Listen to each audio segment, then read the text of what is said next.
Previously, on the Crow's Perch. That man will never be a surgeon. Not every day you upload your 100th video. 100th video? I sure wouldn't be stupid enough to say I was gonna cover 100 stories in one video. I'll read 100 stories. How bad could it be? A lowly time mage. What are you gonna she do had said when that the other Jesus players were does really come back? Also, he, to this day, is still trying to start a cult. Suggests the group celebrates by Selling the woman off. My character now lived in the slums and was feral, while hers was one of the legendary heroes. Turns out we dealt easily over 100 damage. I couldn't take it anymore, and I yelled at him that I quit the table. Oh god, I'm not even halfway through this.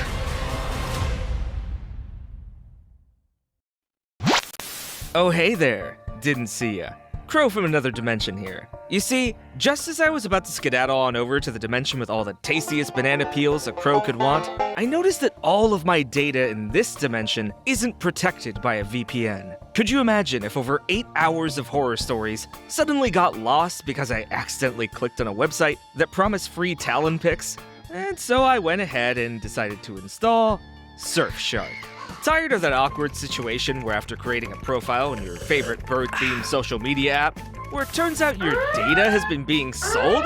I worked hard for that data. You can't sell my data. I should be selling my data. How else am I gonna get rid of all these Talon pics? Well, with Surfshark, worrying about your data is a thing of the past. With Surfshark's fast and secure protocols and powerful encryption tools, you can browse safely with peace of mind and be able to protect your email accounts from nosy goblins trying to breach past your security. And if you want to step boldly into the future, then use my promo code CROW and get 3 extra months of Surfshark for free. That's CROWE. Don't forget the E. People keep forgetting the E, and you won't forget it. I trust you. You're smart. You're loyal. Or you could just scan the QR code and try it out for yourself. With 24/7 support and a 30-day money-back guarantee, it's the perfect time to try it out. And without further ado, let's get back to part 2.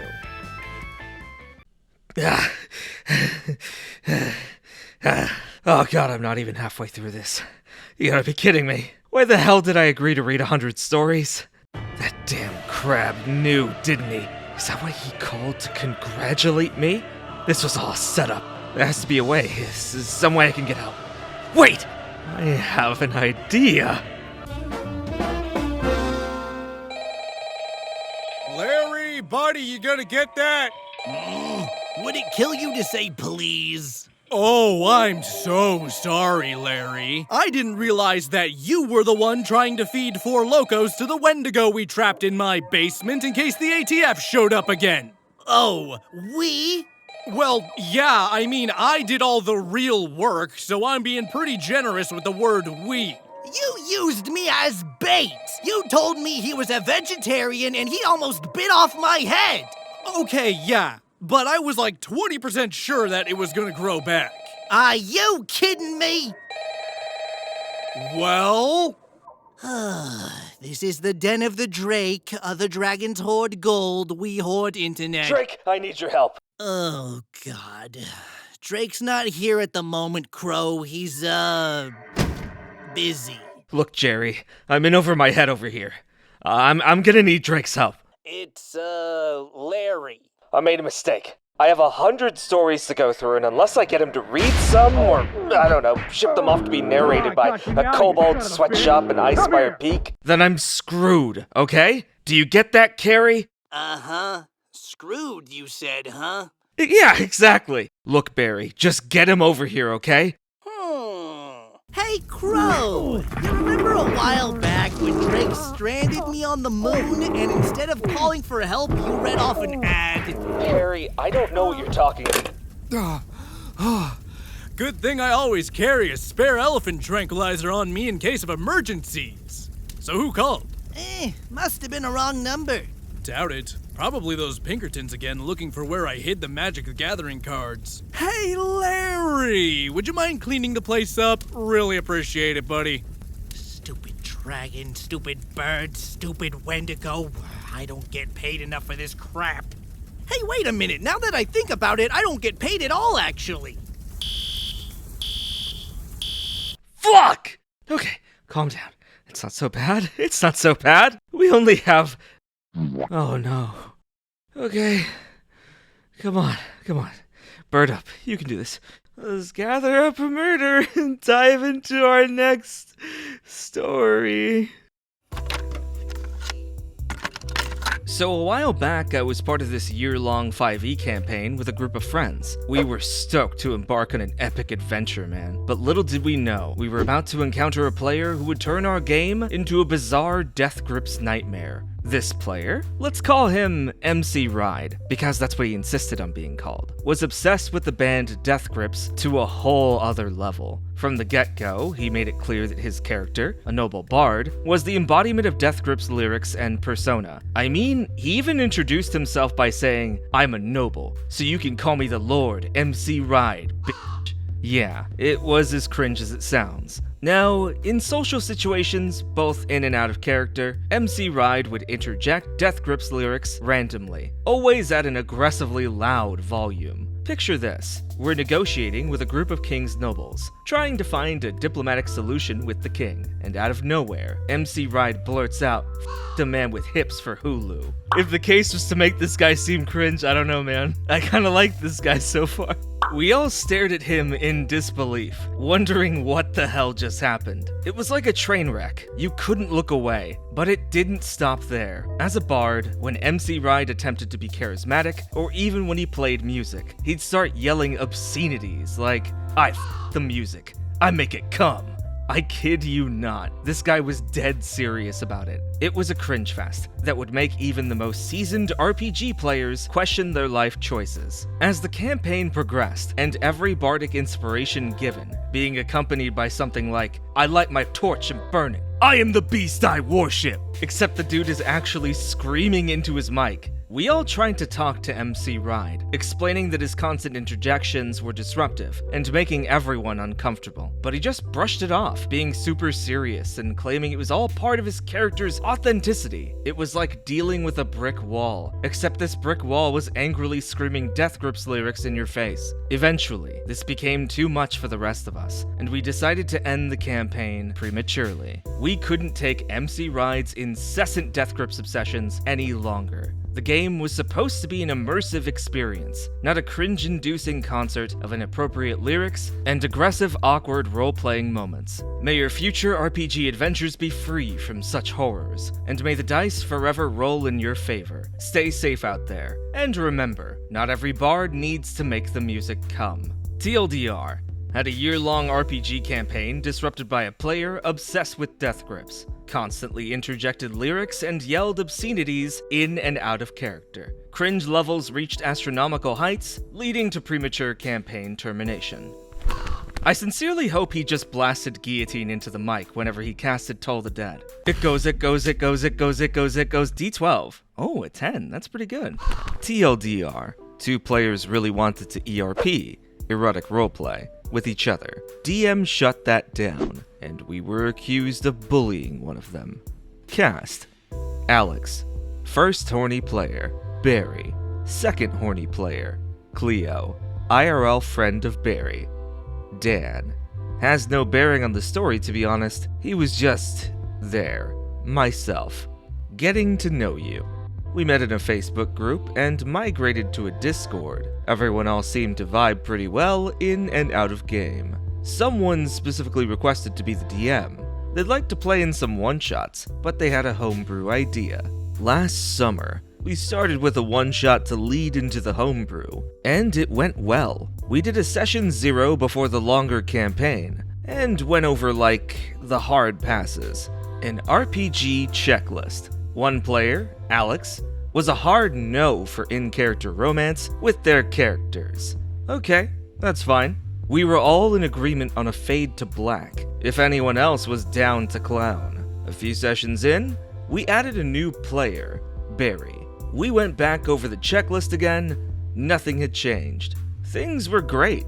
All our characters were vibing. One of our OG players, Cleo, asked Barry out on an in-game date. They were in real-life friends, so they thought it would be fun. The fake date went on for too many in real-life hours. Cleo and the DM kept trying to wrap it up. but Barry kept bringing up Alex, and how Cleo and the rest of us were treating Alex. Specifically, how we didn't ask him about his life story, and why none of us were interested in a romantic relationship with him. Well, we were in the middle of a coup. Personally, romancing someone isn't high on my list in the middle of a bloody revolution. Myself and player Dan had gone to bed. We thought Alex went to sleep. Apparently, Alex stayed up all night until Barry and Cleo returned. We didn't find that out until the next session. Chapter 2, and fade to black. The next session, well, it was a session. We all ended up getting separated. Alex and Barry, of course, managed to get together in the end. Literally. They got somewhere safe, and decided that was the time and place to get it on. With details. The DM immediately faded to black once hands started, wandering. But they kept trying to describe things. The DM ended up muting them after progression was just not gonna happen. This did not sit well with Alex and Barry. We wouldn't find that out until the final and subsequent session. Chapter 3, the final session. Spoilers, it wasn't a session. Alex and Barry hopped into voice and accused us all of bullying Alex. Specifically, leaving Alex out of any flirting scenes. DM came prepared and went back over the checklist. To reiterate, Alex did not want anyone to flirt with their characters, and we all agreed to fade to black. Well, nobody ever asked Alex about their backstory. We tried. Alex and I were from the same place. We had talked about being childhood friends, but Alex wasn't interested. Cleo and Dan had many one-on-one chats in character with Alex about their family. Alex never volunteered any information. Alex and Barry kept going in circles. Not for much longer. The DM kicked them. The remainder of us sat there for a minute in confused silence. DM said there wasn't going to be a game that night. Chapter 4, the aftermath. We did indeed get an epilogue, since Cleo was very curious what happened to their in-real-life friend. Barry refused to meet Cleo in real life after what we allegedly did to Alex. Barry went into a whole tirade over text about the alleged bullying. Cleo pointed out, just like our DM had done, that Alex did not want to flirt with us. Barry doubled, maybe tripled at this point, down on how we didn't even try. Cleo attempts to reiterate, no means no, and Barry just ignored them. Cleo, Dan, and myself, and the DM, decided to take a break for the rest of the summer. We still chatted and what have you. Game picked up back in the fall, and the four of us have been playing ever since. Out of curiosity, I did check Barry's Instagram. It's mostly NSFW art of Alex and Barry's characters. It looks like they're happy. So I mean, they found each other, at least.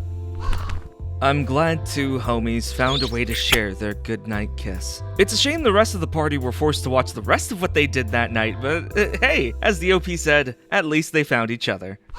Have you ever read a story where the BBG wins? This is the case right here, as I'm about to tell you my version of the event that led to our party's downfall both in character and out of character. The cast: me, Jenny, variant human noble, female divine soul sorcerer. My dad, Colin, variant human haunted one, male Twilight Domain cleric. The DM, David, but we'll call him Lieutenant Bucket, variant human Gloomstalker ranger, assassin rogue, a joke character that would always wear a bucket on his head. And Kevin, variant human male, barbarian, battlemaster fighter. There were supposed to be 4 more players to join in. However, each of them didn't stay for too long. Session 0. We begin our story with Jenny and Colin walking on a road to a nearby town. Suddenly, mists start to form around the two as they disappeared. At the same time, on a different road leading to the same town, a painted green wagon dubbed Rust Bucket 3 with a mule in front. Cue the Skyrim "You're finally awake" meme. "Are we there yet?" Lieutenant Bucket asked. "We're almost there," answered Kevin. Just then, mists appear in front of the mule, engulfing them. As the mists settle down, all 4 of them are next to each other. Jenny instantly dislikes Kevin and was mocking him, calling him a foul peasant. as he's going to give Jenny a royal beatdown until they were both stopped by Colin. Knock it off, you two. This childish act will get us nowhere. Speaking of nowhere, where are we anyway? Lieutenant Bucket questions the realm that all four were in. Just then, the Burgomaster Ismar Koyanovich arrives to offer a ride to the village of Barovia. The party accepts the offer, stepping inside a carriage except for Kevin, as he follows behind with his mule and wagon. Before they make their way to the village, they encountered a series of wolves and managed to defeat them. Afterwards, they encountered a strange old lady who's been selling dream pies near the village. That's what the point of the mask is. The party buys pies, and were told to eat them before going to sleep. They'd all eaten dream pies, as everyone is having good dreams. At morning, the party wakes up to see Ismark introducing them to his sister, Irina Koryana, the twice-bitten lady, who was the reincarnation of Tatiana. Jenny became enraged and jealous of Irina, who's getting attention from the Count of Barovia, Strahd von Zedovich. Session 1. Valaki. After the party settled for a while at the village of Barovia, they decided to move on to the village of Valaki, where they could find some answers, and ignored the direction that leads to Madame Eva. While traveling to Valaki through wagon, the stubborn Jenny continues to mock Kevin, trying to goad him into attacking her. Colin does his best to keep Jenny in check. Kevin doesn't mind or care, as long as she doesn't get in his way. Lieutenant Bucket, meanwhile, is quietly observing the surroundings, as he spots someone, or something, is watching them from afar. Guys? What the hell was that? Lieutenant Bucket pointed his finger at the direction where he spotted the stalker, but it wasn't there anymore. Nothing, Colin muttered. Don't try to distract us again, Bucket Boy. Jenny didn't bother to look, and mocks him. You could at least try to be nice for once.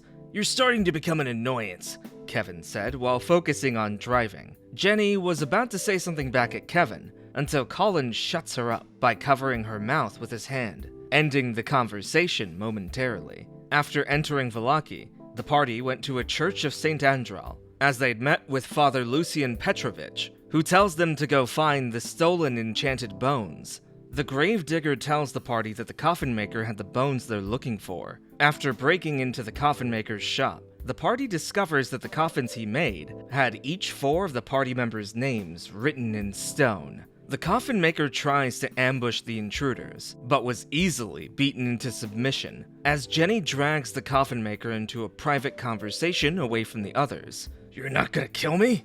The coffin maker asked. I want you to send a message to the big man himself. Tell him that I, Jenny Maidcourt III, is the true reincarnation of Tatiana, not that pig whore Irina. She lets go of the coffin maker as he runs off to send word to Strahd. The others, in character, don't know this, and retrieves the bones, as Colin returns them in person to Father Lucian. Colin was rewarded for his efforts, as he'd been given a staff of healing. After exiting the church, the others waited patiently for the cleric's return. Seeing the staff in hand, Jenny starts to mock her companion. You good-for-nothing holyman! How dare you get a fancy reward, and I don't? Colin simply silences Jenny with a silence spell, the others walking off laughing behind Jenny's back, as she now plots for her revenge. Session 2. Invitation to Castle Ravenloft. This is the part where 2 of our players left the group, as both of their characters are killed by Rahadin in combat, as their bodies are sent in the middle of Valaki, where everyone, including our party, sees a signpost on top of their corpses that reads in infernal language that nobody except Jenny understands. The Count is watching you. A sinister smile formed in Jenny's face, as she doesn't tell anyone about this. Kevin went alone outside of Valaki to chop some trees down, basic lumberjacking to upgrade his ride, with some gold pieces we'd all earned throughout the story. Kevin then hears a howl of a werewolf, as 5 seconds later, he'd been surrounded by werewolves, encircling him, as their leader approaches Kevin, and challenges him in a 1v1. Meanwhile, Jenny is approached by a wolf that carries both a letter and a special briefcase on its backside. I rolled a natural 20 on my animal handling to calm the beast, and take both of the items to inspect. The letter itself reveals to be written by Strahd himself. Letter from Strahd. Dear Jenny Maidcourt III, I know of your falsehoods, of claiming to be my beloved Tatiana. Irina is the one I desire more than you. However, I've admired your determination and your willingness to betray your companions in search of great power which lies here in Barovia. The dark powers that be what you'd seek. They will come to you in your dreams as whispers of the damned. I have already sent my servant out to escort you and your companions to my castle for dinner. See you in person. Strahd von Zarovich. After reading that, my character goes to open the briefcase to reveal a party dress in all black color, and perfectly fits. The only downside is the dress itself is a sleeveless bodycon maxi tank dress club type. The DM also... Okay, I'm alright, we're stopping. Look, I love purple prose as much as the next theater-loving bird, but this is getting into my immortal territory of just unnecessary amounts of detail. Also, this has way too many spoilers and name drops of people I'm not really built up to care about, so you know what? I never do this, but we're going to skip to the finer points of this story, and then we're gonna go straight to the last 2 chapters. So let's break it down. Number 1. The OP wants to be the bride of the big bad evil guy. That's what basically happened in the first chapter. The vampire Strahd from the Curse of Strahd module. 2. They betray the party after getting to Strahd's manor for dinner. One of the players straight up gets skinamarinked, and I really don't have any other way to describe it other than that. The rest of them all end up in the dungeon and get captured. 3. Jenny becomes an NPC, which honestly I feel like she should have been since the beginning, but okay. And the players, including the OP's dad, seem pretty pissed about this outcome. Number 4. The OP talks about their TPK plan, and honestly, it really reads like they're the problem player. 5. The OP has a new character, and all of the players now have the magic items necessary to kill Strahd. During the confrontation, the DM straight up causes the Holy Amulet of Ravenkind, the only object capable of creating actual sunlight in the entire module, break instantly after it falls when it gets grabbed and removed from the OP's new character's hand. Using telekinesis, which if you read the spell telekinesis, you would know that that would require a skill check because it is being worn or carried by the player. I'm not a big rules stickler, but if you're gonna do something like this, you're gonna piss some people off. So basically the DM pulled some bullshit. The players then get mad, of course, but the OP, instead of rightfully getting mad at the DM for this, goes off on the players, and for some reason says this to them. Ken, David, you guys are fucking cowards. We could have killed her before she recovers all her HP and spell slots. Now, it's all pointless. You let me lose my holy symbol of Ravenkind, the key to win over Strahd and Jenny. Such pussies, man. You call yourselves men. Shame on you. If I were the DM, you two would be pimp-slapped for such cowardice. Man up. Grow some backbone. You two are lucky that I'm not born as a female, otherwise I would have castrated you both for ignoring an obvious logical choice of winning the game. A 5-year-old is smarter than you two will ever be. Why do I even bother playing with a bunch of useless... Oh my god. Why, God? Why me? Why? Why did you do this? Why?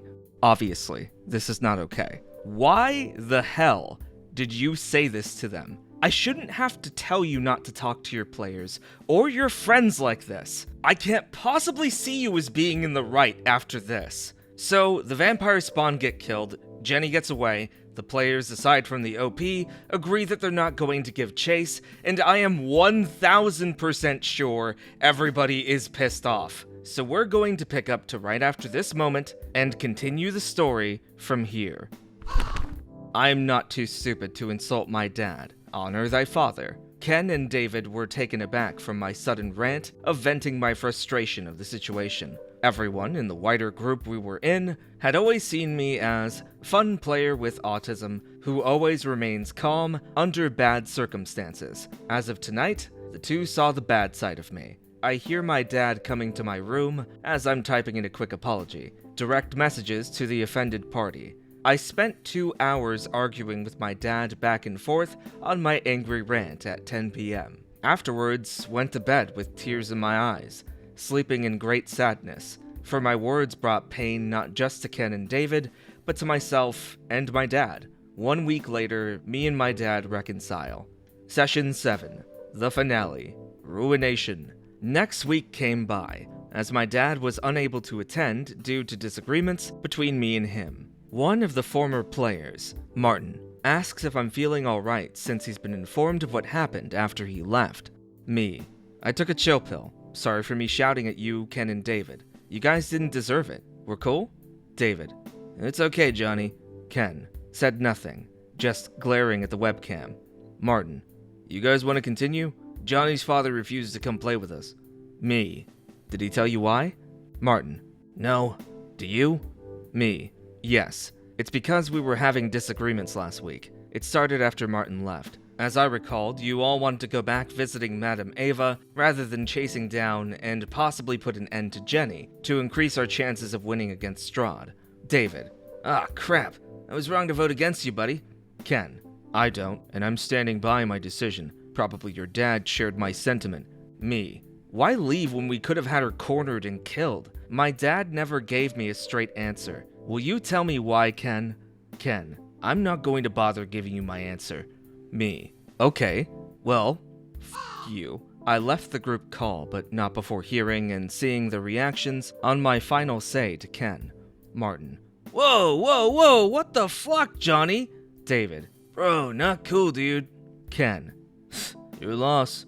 Martin posts his version of the campaign, ending in tragedy, with me acting like a spoiled brat, as I would go on to write my version of how this campaign should have ended as I've envisioned. Strangely enough, though, is that I'm still part of the Facebook group, despite the fact that both Ken and Martin hated me. Later, I found out it was Johnson and Thomas. I'm gonna be honest, I don't know who these two people are, and they were just established right now at the end of the story, but I guess we'll just keep going. Later, I found out it was Johnson and Thomas, alive at the time, managing to convince Martin not to outright ban me, as a sigh of relief came under my breath. Martin messaged me about inviting me to his Call of the Netherdeep campaign he's setting up in the next year. I answered yes, and formally apologized for my act at Ken. Martin, let bygones be bygones. Me, agreed. Can you tell Ken that I'm deeply sorry? Martin, I'll let him know that next time he shows up. 1 month later, Martin messaged me that Ken still holds a grudge against me, but was willing to play with me, David, and 3 other players in the next campaign. The OP ends up writing an ending script, describing how they felt the campaign should have ended. All it ends up really doing for me is confirming that this is really the problem player. I'm gonna just have it here on screen as I'm talking about it, but it's pretty much about as what you'd expect. TLDR, campaign ended on a sour note, with me rage quitting on the group's voting decision that could have gone differently if we would just find and kill my former PC instead of running from the problem. Reconciles and let bygones be bygones after 1 month. Am I the asshole? Yes.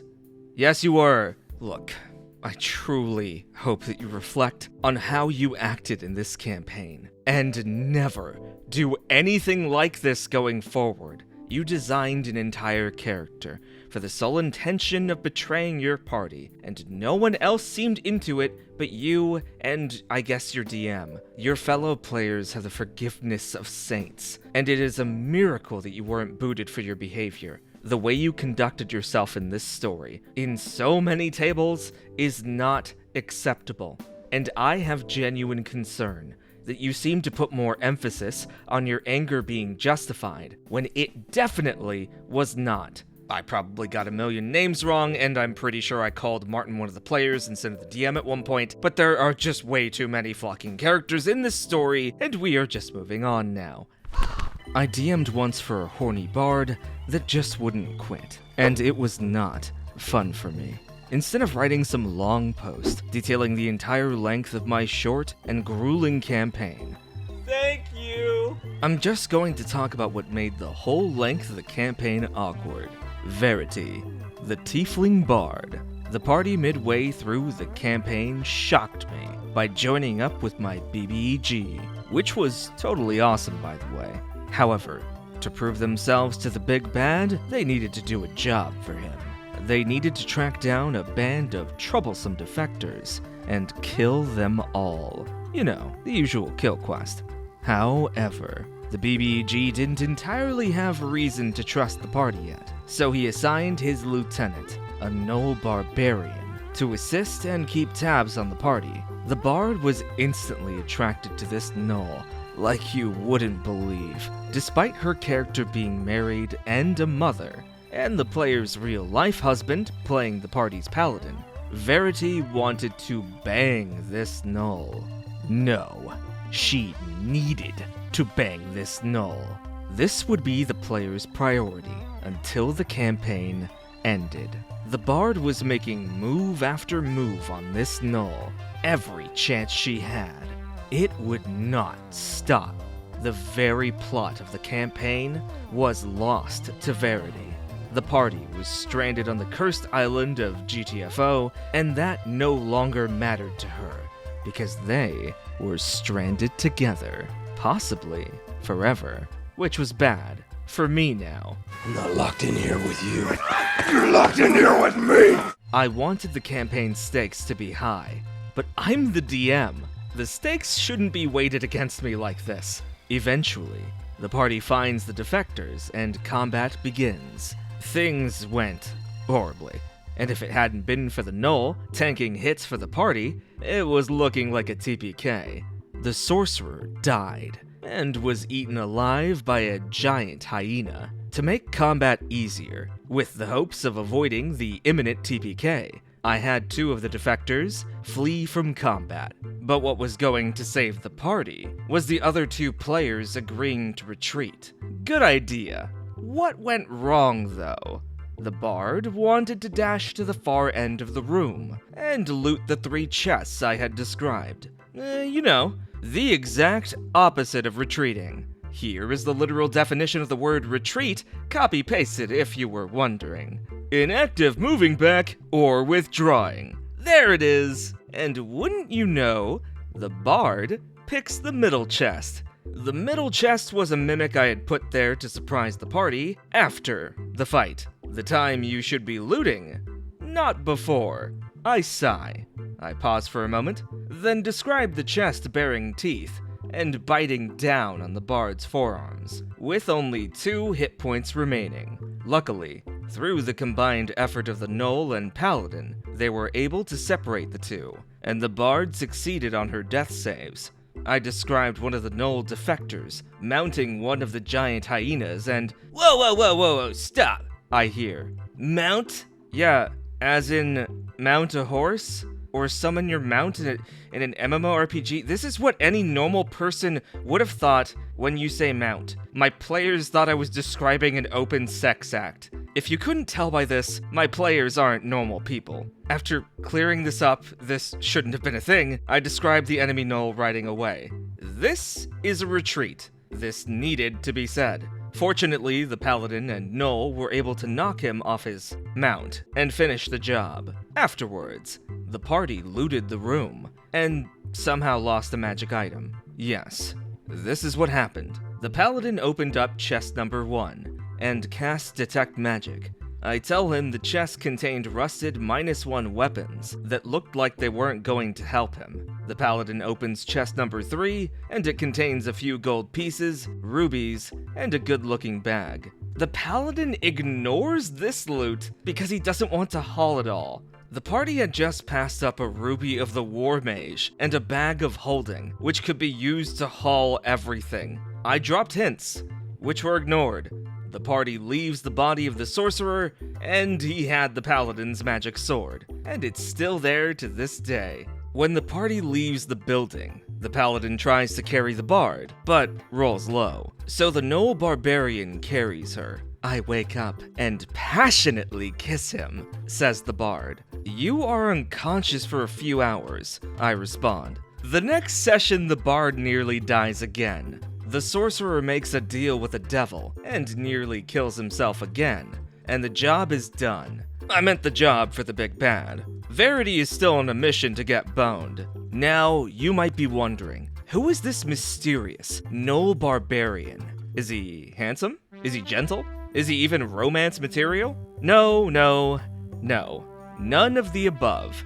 It is at this point I have the bard roll insight on this barbarian to figure out his agenda. Nat freaking 20. He is a brutal killer that feels absolutely nothing towards you. He looks up to his boss and is here to make sure you don't lie about the completion of the job, and is here to make sure you don't lie about the completion of the job. Now, you would think the power of a Nat 20 insight check would mean the information given to you is uncontestable, right? No.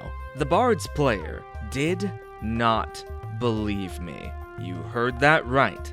The bard did not believe what I, the DM, was telling her. I told her this was absolute. This ship had sunk. This was canon, and she didn't believe me. The worst part about the Null was his name. What was his name? Bone. It was Bone. That was it. The bard wanted to bone Bone. I got inspiration for the name from the Warrior Cats series. It's great. 10 out of 10. Would recommend. But back on topic, why did I pick Bone? Why? Now, the most important thing I have to say during the climax of the story is my relationship with the bard. Why was I so reluctant to just humor her? Why? Well, the paladin was my father, the sorcerer and problem player was my brother, and the bard was my mother. Yep. This whole time, this was a family campaign, and my mother wanted to get intimate with a fictional character played by me. Any normal person would try to shut this down. I tried, but I am the only normal person in a family of not-so-normal people. For better or for worse, the campaign ended horribly, and we were all angry at each other for some time. After 2 months for everyone to cool down, I asked my mother whatever happened to Verity. It's her character, right? She said Verity boned Bone and they were together now. God freaking damn it, it has been at least 4 years, and I am starting up a new Pathfinder campaign with my parents, grandparents, and without my brother. Horror story for another day. This time, there will be absolutely no flirting with the DM when we return to Island. None. Not happening. And although this is a sequel campaign, Verity will not be returning. I don't care that she's probably still alive. She is the new Sir not appearing in this campaign. If you want to read this story on YouTube, feel free. Hey, I love watching these sorts of videos. I also have quite a few more stories coming up in a few days. Well, commercial warning, after a story like that, it's hard to say no to another story. Just like how hard Bone was when he was banging your The time rocks fell and killed my character. As a preface, it wasn't rocks that killed my character, just something in a similar vein. Years ago, I was invited to play AD&D with the Birthright module, so I had to learn both. Though, that's not the horror story. In Birthright, you play in a world where people have the blood of gods, including your characters.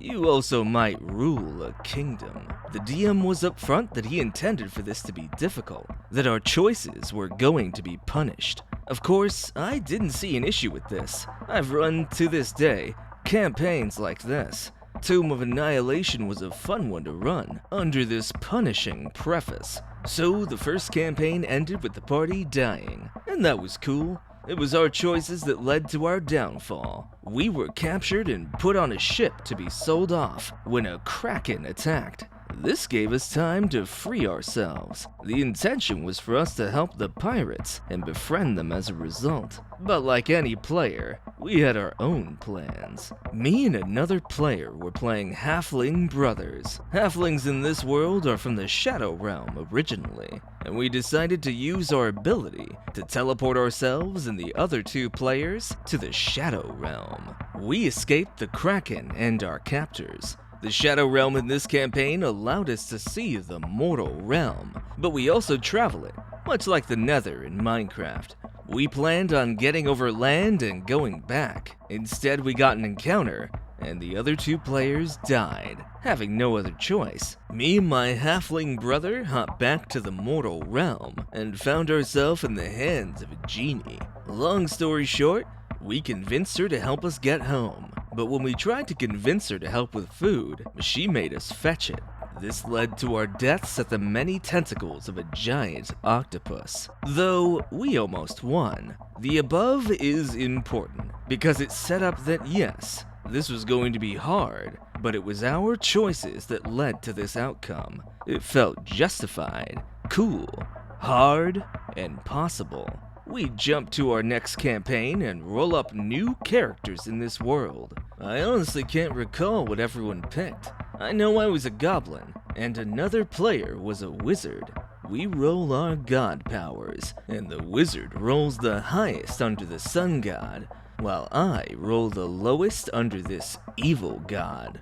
We decided that we'll do a single nation this time around, and play with the wizard as the main ruler, while we were all underlings in charge of different things. This was perfect. His powers give him a warm aura at all times, and a ton of powers, while the evil god I got meant I was cold, and cursed to slowly become a monster as my godly blood grew stronger. Immediately a story was in place, a path I could take the character, and I was excited.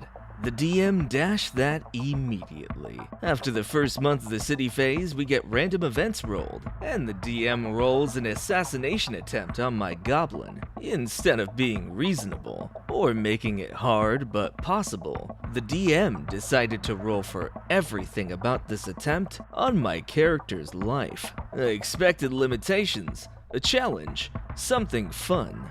Instead, the DM had a level 20 wizard rolled up. They scryed to tell when I was asleep and alone, teleported into my room, reduced me to dust, and gusted my ashes out into the wind so I couldn't be revived. I was given no chances, no opportunity to save myself. Nothing. It had gone from a challenging campaign to DM versus player, and the DM wins. Rocks fall, you die. I never spoke to that DM again after that. Having a campaign that's deadly isn't a bad thing, but when your version of deadly is rolling 40 d6s behind your DM screen for every enemy attack without even telling me that we're in combat, I'm going to assume that by deadly, what you really mean is that you just hate your players. I was part of a D&D play-by-post on Discord for a short while. The story was pretty cool, space setting, adventurers just trying to make ends meet. Never really got far into it, so I have no idea what the underlying plot was. I was a turtle monk, and I made the distinction, since the turtle package is incredibly vague on the lifespan of turtles, that since my monk never had kids, his life energy never deteriorated like that of other turtles that procreate. We'll call him T. We also have Gob the Goblin, Polly the Polar Bear, Grog the Grung, Rob the Robot, Unk the Humanoid, I don't remember the dude's race, and of course, the DMPC himself, a super overpowered red panda wizard. We'll call him Red. Problem number 1. The DM never typed anything. He only used voice to text. So, when I typed out my character's name, he pretty much forced me to change it. Honestly, it wasn't a huge deal, but it should have given me a hint of what was to come. I changed it and went about my day. Problem number 2. The ridiculous way DM enforced the rules for some players and not for others, as well as sometimes outright breaking rules so he wouldn't be outsmarted. A prime example here is that my character and others in the party joined a battle royale on the planet we were on to make money. T ran into an issue when leaving the stadium after collecting the tags of his combatants. We only needed 3 tags rather than a fight to the finish. There was supposed to be several rounds of the battle royale. There was a Goliath barbarian blocking the exit, hoping to intimidate someone into giving him the tags. Well, T basically let him take a swing at him, and after realizing how much damage he did, I, as a player, said nope, and used my next turn to dash past him since he moved forward, easily moving past him. T was a medium-sized and relatively heavy turtle. Gob ran into the exact same encounter. The problem? They both joined initiative, and yet when it was the player's turn, after Barb did the exact same mistake, while Gob was weighing his options, on his turn, DM says, "Oh, while you're thinking, he just looks at you and moves back toward the exit to block it." This happened maybe a day before I said I was done. Problem number 3. DM making characters roll for wildly stupid reasons. Example, T is an old man, but he is a monk that has trained his mind and body for most of his life. However, apparently he isn't wise enough to remember how he got to a temple in the city and proceeds to get lost. Your character is an old man. Give me a history save to see if he remembers where he is. What? You know what? Fine. He'll just ask the captain of the cruise ship about the tavern he just heard about from one of the people at the temple. All he remembers is Kraken something. But I literally have the name in front of me. I remember the exact name. He doesn't. Problem number 4. DM absolutely believed everyone else was stupid and flaunted his supposed intelligence. He claimed he was a scientist of some kind. At first when I found out, I was like, okay, that's neat. After the 17 millionth time he exclaimed about his job as a scientist, usually after arguing physics and how game rules worked, I was ready to strangle him. Problem number 5. DM straight up corrupted my character. T was a pacifist, at least in the category of killing. Killing in any regard was not an option. This apparently became a problem, and after entering a cultist base named the Kraken Society, T witnesses a lot of murdering from other party members. I was not looking to fight other players, so I came to the conclusion that as long as I didn't murder anyone, T was fine. Disgusted, but fine. Well, T has a crisis of faith after another member claims he killed the last cultist by walking away and letting the others do what they will with him. T's god was the morning glory, Lathander. T attempts to commune with Lathander, successfully, and Lathander proceeds to tell T that murder is fine, and essentially that T needs to grow up. Basically, DM wanted me to not be non-lethal. There were other problems that occurred, but honestly, I don't remember much other than the red haze of anger that I had through the time I played his game. I left the game and ended up joining Rob's game, which has been fine so far. Grog left and joined Rob's game as well. I found out later that the dude blocked me on everything after I called him out and left. Meh.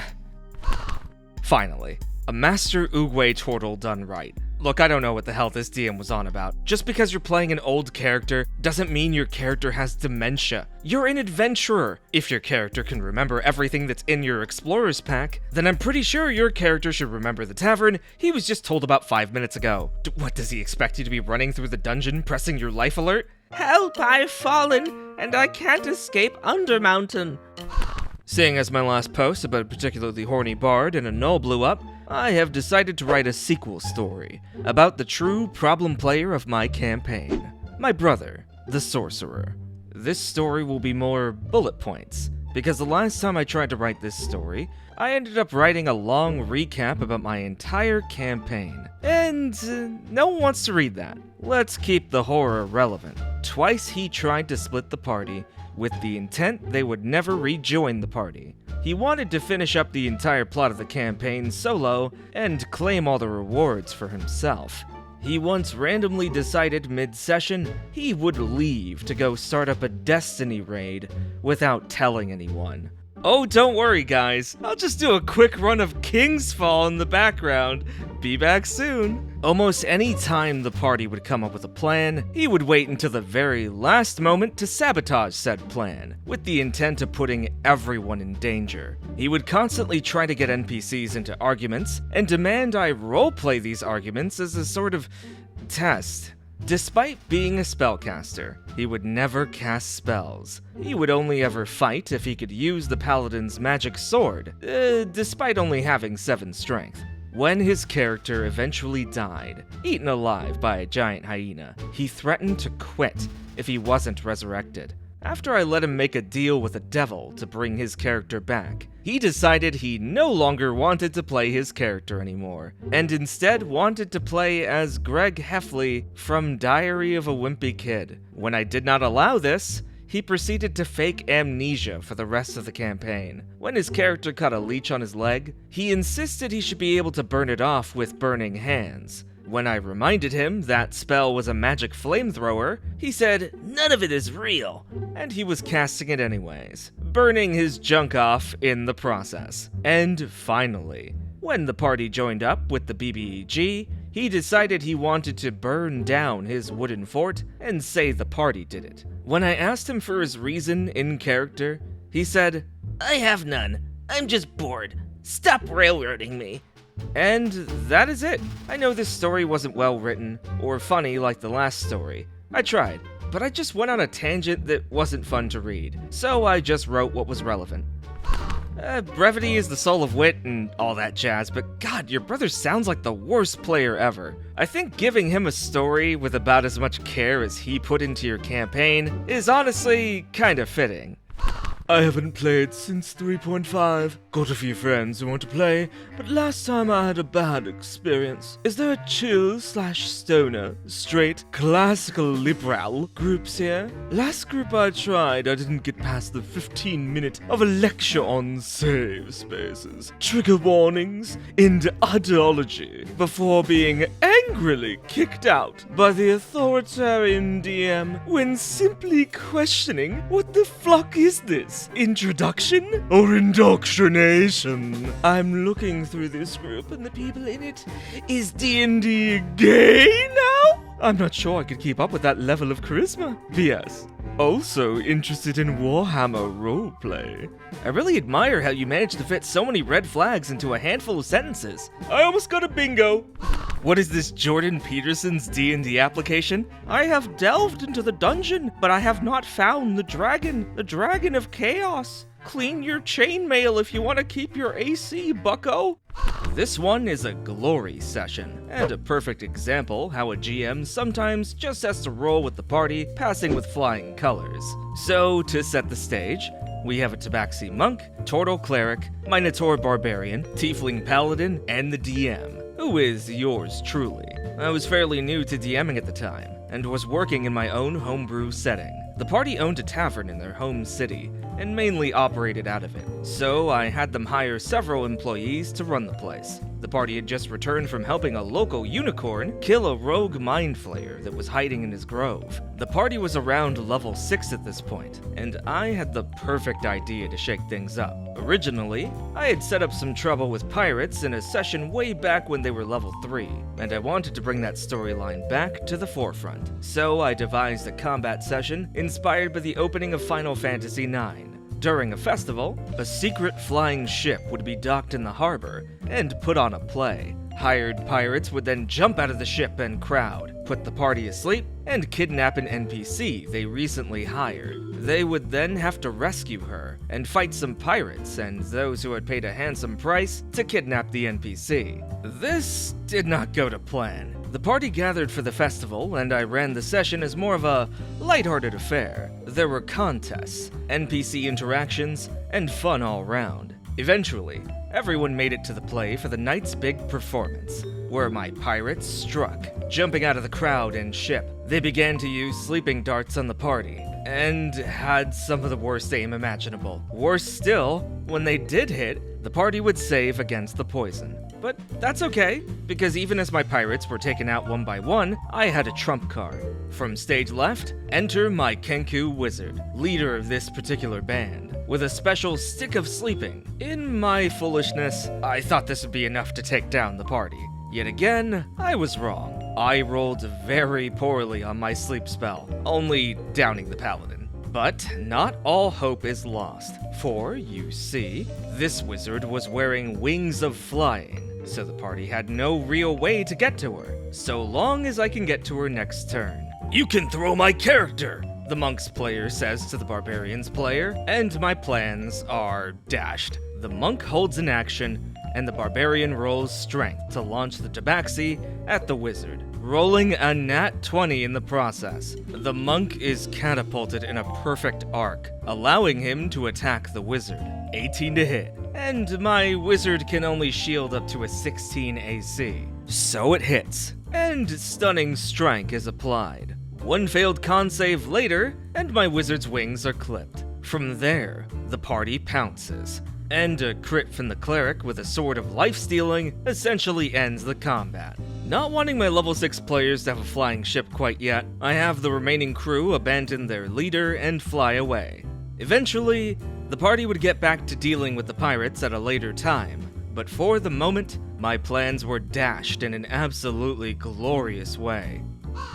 For those who don't know, Monsterhearts is a teen drama powered by the Apocalypse game told through a supernatural lens, like Buffy, Teen Wolf, and Twilight. It has a particular emphasis on LGBT+ characters, even having rules for characters who are asexual or otherwise don't experience sexual attraction like most people. Our cast is myself playing the Witch, formerly the Mortal, who was a Spectrum, Damien, our DM, and that guy of the story, Yue, who I was friends with before we started this game, playing the Werewolf, Lily the Infernal, and Angus the Fae, formerly the Hollow, who was present but mostly irrelevant to the story. We had been playing the game since late last year, and everything had been great. Recently finished our first major arc, and we were kinda in between seasons, so to speak, when everything went down. At the end of the last arc, the Werewolf had broken up, in character, with the Infernal, due to them starting to use magic again as a coping mechanism with all the problems going on around them. The Werewolf helped my mortal escape a toxic relationship with the cult leader BBEG and turn my bitter wrath into a weapon as the Witch. Fast forward to last night. We're playing a prom session, and the Werewolf and my Witch go to the dance together to make the Infernal jealous. Now, everything had been going smoothly for my character, so I decide to complicate his life by complicating his sexuality. While our characters dance to catch the Infernal's attention, Damien calls for her to turn someone on against the Infernal, and to shut someone down, the alternate role against ace characters, against my Witch. But I decide to introduce my character's newly discovered complication in his sexuality, and I say that everything the Werewolf helped him through made him see her in a new light, and discover that he may not be all the way asexual like he previously thought, and that she should roll the same against both of us. At first, Damien laughs it off as me trying to deflect away from a move that could be bad, and just comments that sexualities don't work that way, and that if you're asexual, you are, and nothing can change about that. That's when I mention I used to consider myself asexual, even in my 20s, and more recently discovered it was more complicated than that. And now I'm demi, so I can attest this firsthand. Damien absolutely flips out at this point, ranting about how demisexuality doesn't exist, and is just bullshit heteronormative aphobia made up so bigots can try to backpedal on their sexuality after coming out, and later claim they were basically straight. Before I can argue back, he kicks me from the server. A little later, I get a text from Yue telling me he continued his rant, and when she argued against it, he kicked her too. Then this morning, Lily messaged me, telling me that her and Angus left the game, and won't be returning to it next week. And if we want it, we can try to get a game together with someone else as GM, which we will be doing Session 0 of next Friday. TLDR, I had been in a game that had been playing together for 7 months, and everything had been going great. It came up that I am demi. DM freaked out, because he considered demisexuals to just be ace people who are lying, and he kicked me from the game. You're playing a game literally centered on young people attempting to understand who they are, from their identities, preferences, and forms of expression. Have a little bit of understanding. Being demi isn't ace erasure. I see this happen all the time to bisexual people, where they get judged by others on how bi they are. Like there's someone who's supposed to follow you around with a quota of how many genders you must sleep with before you're allowed to become a card-carrying bisexual. Something that I imagine also comes with the bisexual lighting. So I've been thinking about this a lot lately, and figured that means I'm not done talking about it. Anyway, let me toss some bread out for the murder and listen to my story. The only really important players are myself, Salem, DM at the start turned player later, and Sage. The problem. Shortly after the lockdowns began, a friend of mine wanted to begin a campaign, given that we all suddenly had an abundance of time. No problem. The world is on fire, and we might as well cut out our own little piece of smoldering rubble to enjoy, right? So after we were all sure we were all safe to meet up, we met face to face, and thus, Fang the Divine Soul Sorcerer was born. I can tell Sage didn't like the fact that I willingly chose to have one stat dropped from like a 10 down to a 7. I didn't think much of it because I prefer to roleplay rather than role-play. I'm here for the story, and the fun moments we can have along the way, and if I happen to get a critical hit that deals over 100 damage, cool. Sage brings up to the party some hill subrace kobold with a tail weapon, and gets something like 20 AC, and 2 attacks a turn, and a reaction attack with the tail weapon, or something about raising his AC to a 22 or 23 with it. Point is, he's super powerful at level 3. Characters made, we leave and reconvene later.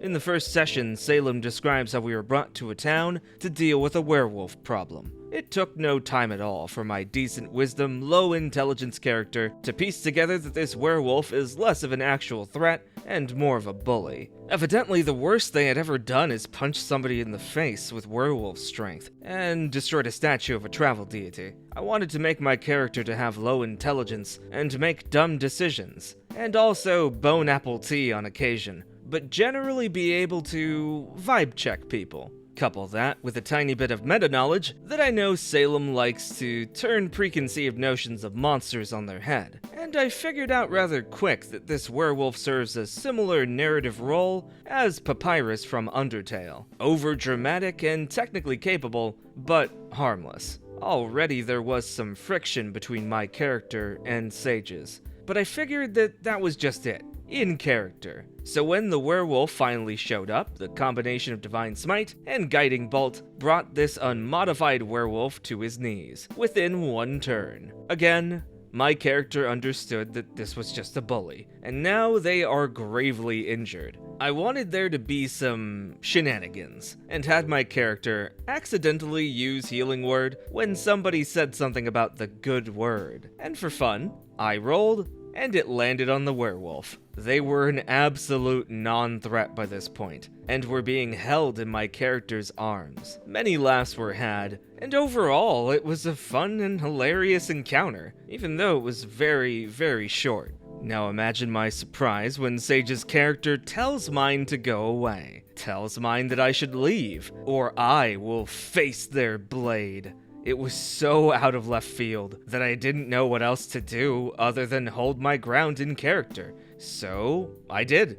That's when Sage stands up at the table and says his character walks away. He then proceeds to rip his character sheet in half and look straight at Salem and say, "I'm not having fun, but it's not your fault." Then look straight at me and say, "You need to learn the difference between low intelligence and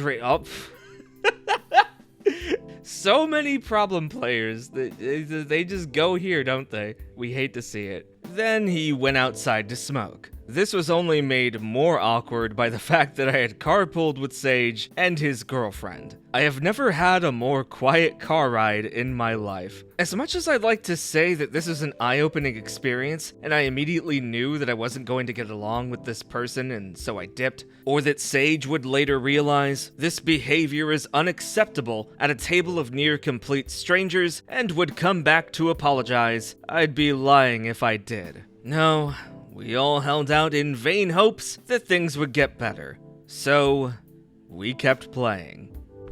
Sage is taking this game way too seriously, considering that the way the DM seems to be running it is way more laid back. It's okay to be super into big, complicated fights, and there are GMs that will run games to facilitate this style of play, but that is clearly not this game. Once upon a time, I was in a Pathfinder game with some good friends, run by the husband of my comic friend. I was a late addition to the group, so I ended up being handed a pre-existing NPC to run, a character he'd used in other games who was a bard raised by a royal family, as a courtesan and spy. We'd all agreed that there would be no explicit sex talk at the table, but apparently, there was miscommunication about the definition of explicit. The game started with a demonic attack on a royal wedding, and we quickly moved to investigate, a line of inquiry that led us to the mansion of a noble involved in the cult that summoned the demons. Our rogue wanted to sneak in and search for documents that would incriminate the noble, and so I stepped up. My time to shine, I thought. I decided to seduce the noble, expecting to make a charisma check and fade to black. And while that's essentially what happened, there were some extra steps. So I make my check, and I knock it out of the park, and we move to the guy's bedroom. Then the GM, in voice chat, in front of the entire group, explains that I need to make a performance check to fake it. I am super embarrassed at this point, but the whole group is laughing, and so I kind of laugh along. and I make the roll. Maybe it would have ended there. Except, natural 20. GM. The guy stops in the middle and says, "Man, I knew I was good at sex, but I didn't know I was that good." In fairness, the moment was hilarious, but it was definitely more than I'd originally signed up for. Later, we corrected the misunderstanding, and I also opened up more with that group, but it was definitely a bit cringe at the time. And the GM was, well, there are other reasons I don't play with that guy anymore. Figured that since I'm new here, I might as well post a short and funny story that happened in late 2019, when I was learning to DM.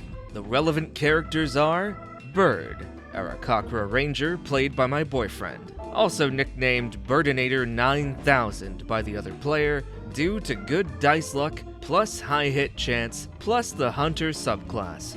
Bold, 2-foot tall kobold barbarian wielding a 6-foot greatsword. Because why not? And the focus of this bit of hilarity. So, during the time when I was working on learning DMing, I was running several short one-offs on Roll20 for a few friends to get the hang of things. And this happened during one of the more in-depth ones, when Bird and Bold found themselves in a mysteriously oversized fantasy sewer TM to deal with a goblin problem.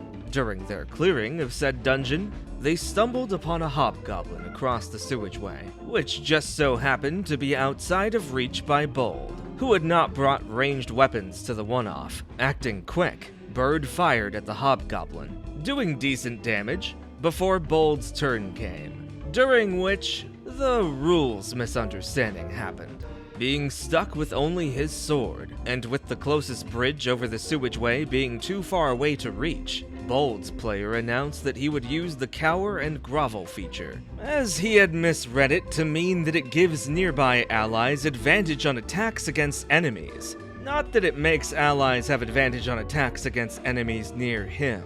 I knew what the feature actually did, and of course mentioned such to him. But Bold's player went with it anyways, denying the retcon, since he found it funny to have his character start bawling in the middle of a fight. He then went with Plan B, to dash and run towards the previously mentioned bridge, and hopefully reach the hobgoblin on his next turn, before Bird would kill it. A sound plan. However, on the way there was an intersection, and as Bold ran into it, he found another hobgoblin just around the corner, which at least gave him a new target to take his attention onto. While it might perhaps not seem like the funniest moment, there was just something hilarious about the mental image of a patrolling hobgoblin witnessing his comrade get nailed by a horrendously damaging arrow, just to seconds later see a bawling, wailing, hysterically crying kobold come running around the corner, a sword 3 times his size, dragging behind him. Sparks flying everywhere. In the moment, it was just so absurdly funny that we all needed a moment, and I don't think I'll ever forget it. Ultimately, the 2 brave adventurers were successful in their quest, which also included a moment of Bold using Speak with Animals to convince a hungry sewer wolf that there was roasted chicken around the corner behind him as a distraction. I'm very grateful to both of them for helping me learn DMing before my first campaign. And this little one-off, flawed as it and I might have been then, will always be a dear memory. The sheer chaos of the situation in this story is heartwarming. Honestly, some of the funniest moments I had at the table were from misinterpretations or misreadings of the rules. So, I don't know, maybe these players are onto something. So, a while back, I joined a new D&D group which seemed to be very well written and engaging. So, I was excited for the immersive storytelling. Our dungeon master, who I'll refer to as Jank, initially seemed like a cool and creative person. Little did I know, things were about to take an uncomfortable turn. During one particular session, our characters found themselves in a rowdy tavern. Jake had introduced a drinking mechanic, where our characters' actions would be influenced by their level of inebriation. The more we drank, the more outlandish the results. That sounded like a fun idea at first, but it soon became problematic. As the night went on, my character, a swashbuckling rogue named Flynn, had imbibed quite a bit. That's when Jake announced, with an unsettling smirk on his face, that I would need to roll a dice to determine my character's sexual orientation. According to him, everyone's gay if they're drunk enough. I was taken aback by this sudden twist, and the discomfort settled in quickly. I expressed my concerns about this forced roll, explaining to Jake that it crossed a personal boundary. I had never intended for Flynn to be anything other than heterosexual, and I didn't appreciate my character's identity being dictated by the random roll of a dice. But Jake was having none of it. He dismissed my objections, claiming it would add excitement and intrigue to the game. He even encouraged me to embrace this newfound aspect of Flynn's character. However, I couldn't shake the feeling that my agency as a player was being stripped away and my character was being molded against my will. The situation worsened when Jake started targeting other players as well. He would wait until one of us had consumed enough drinks in-game before subjecting them to the same role, leading to a forced narrative that made us all uncomfortable. It felt like a violation of our trust and a disregard for our personal boundaries. Feeling trapped and frustrated, I made the difficult decision to leave the group. It was disheartening to abandon the potential for a thrilling campaign, but I couldn't continue subjecting myself to this uncomfortable situation. RPGs should be about collaborative storytelling, not about imposing personal beliefs or desires onto unwilling participants. I share this story as a cautionary tale to fellow players and dungeon masters. Consent and respect are paramount in any RPG experience. As a DM, it's important to establish clear boundaries and listen to your players' concerns. Forcing someone's sexuality, especially in a casual and non-consensual manner, is neither respectful nor acceptable. TLDR, DM forces my character's sexuality through a drunken roll, claiming everyone is gay if they're drunk enough. Discomfort and disregard for personal boundaries lead me to leave the group. Consent and respect are essential in RPGs, and players should feel safe exploring their characters on their own terms. Consent and communication, the two big C's of tabletop gaming, but neither of which you can have without respect. And if you can't respect your players, don't be surprised if they end up leaving your game. I'm Kandrax, a wizard from the Shadowlands. I'm Zonin, a blue-blooded barbarian. And I am Leona, an elf princess who loves cock. If you ever see a player who makes a character like this, just don't shake their hand, okay? You don't want to know where that's been.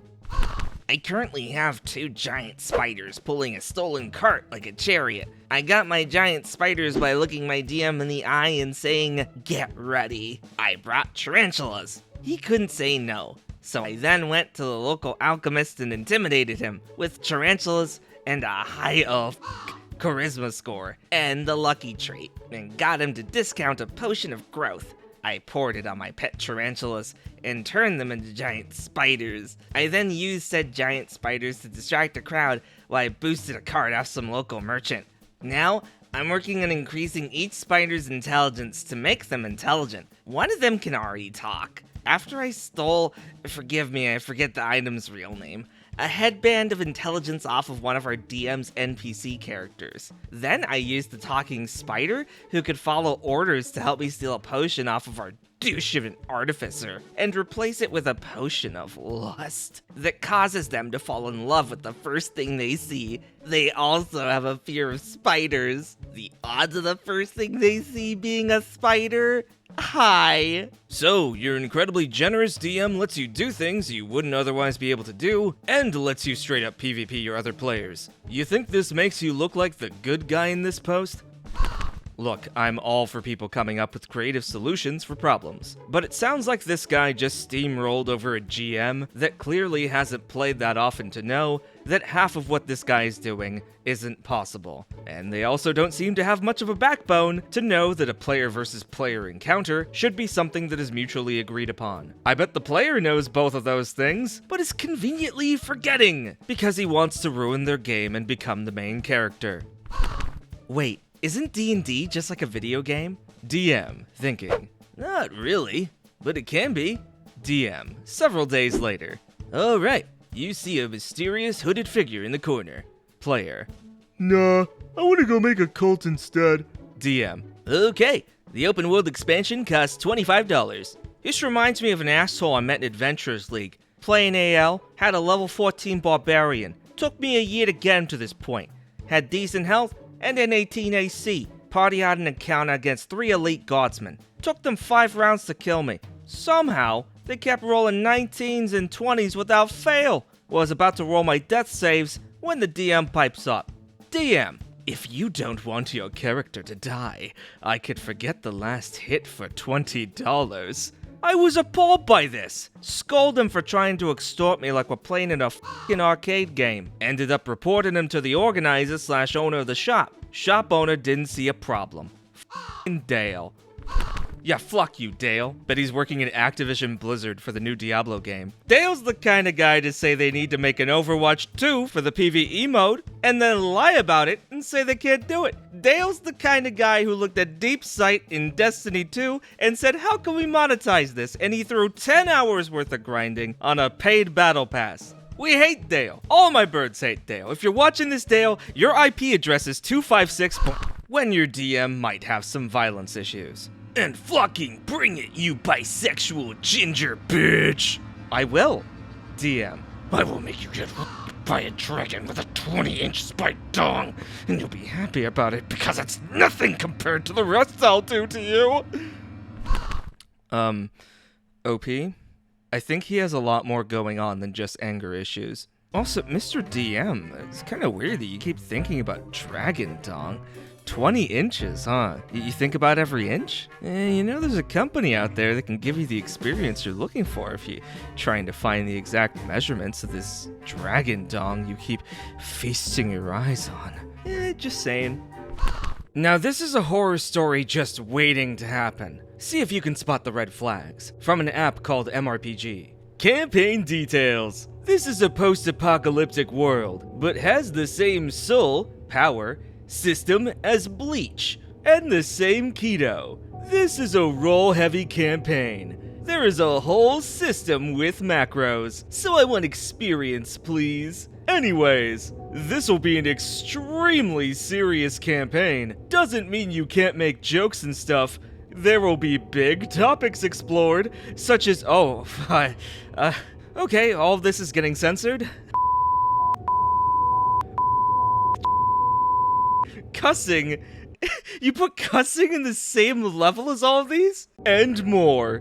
Please be okay with that. I don't want to give much of the story away, but I have a plan, and death is super easy, so don't be an idiot. I won't hesitate to kill you. Name, age, backstory, katana name, katana power, oh f***ing weebs. Password. What system is this inspired off of? And what is the time zone? If you're not in the same time zone or willing to play at our time zone time, don't apply. If you miss a session due to time of the campaign, you will be kicked. 5 p.m. my time zone. If you're wrong or don't know it, you won't be added. Sorry. If you were interested, send a message to the GM asking to join the campaign. I don't need to explain this one, right? Like, everyone should know what's wrong with this post, right? Okay, good. Let's move on. Mostly block games and not 3s or 5s, but I'll get there eventually. Lamau. We should play dominoes instead of D&D this Sunday. Just saying. No? We're not canceling D&D for dominoes. The amount of preparation needed by the DM to enable us to play D&D is a whole flock ton. It would be rude and frankly a dick move to cancel it for a game of dominoes, something we can easily play any other time with no prep time.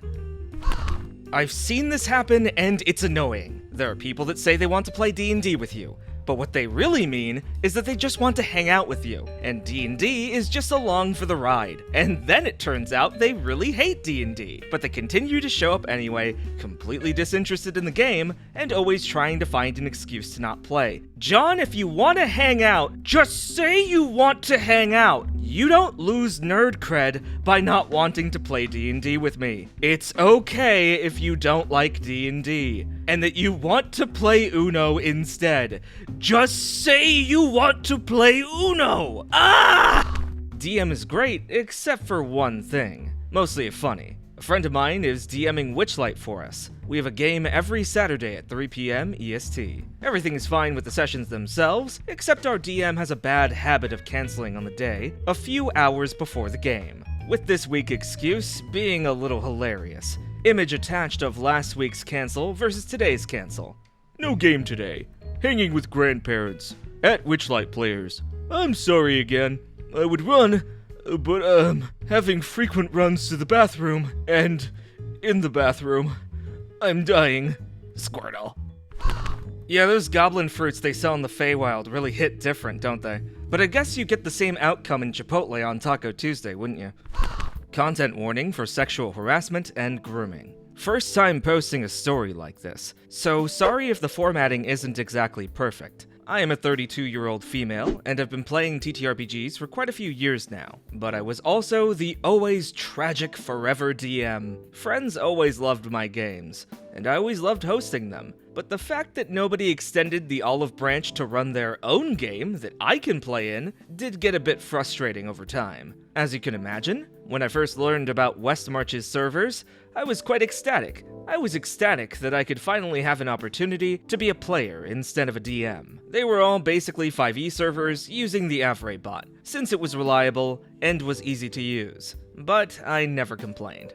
I was just happy to finally be able to roleplay my own characters that were for me, and not my players. There were a lot of bad servers, each one probably warranting their own horror stories. Let me know if you want to hear about those ones if you like this one. But for this story, I'm going to focus on 3 servers that I hopped across over time that had nothing to do with one another, and yet somehow this one guy kept showing up in all 3 of them. I'm gonna call this guy Creep, because that's pretty much what he was. My first impression of Creep was admittedly not the worst, but it was very clear that he, how do I put it nicely, had a very high opinion of himself. In the first server I met him, he was actually a mod there, of course he was a mod, who was constantly bragging about being a very generous DM, who would go out of his way to power level rookies because he was such a nice guy. His words, not mine. However, the introduction fell apart almost immediately, as right after Creep was done being braggadocious over what a nice and wonderful sweetheart he is, like golly.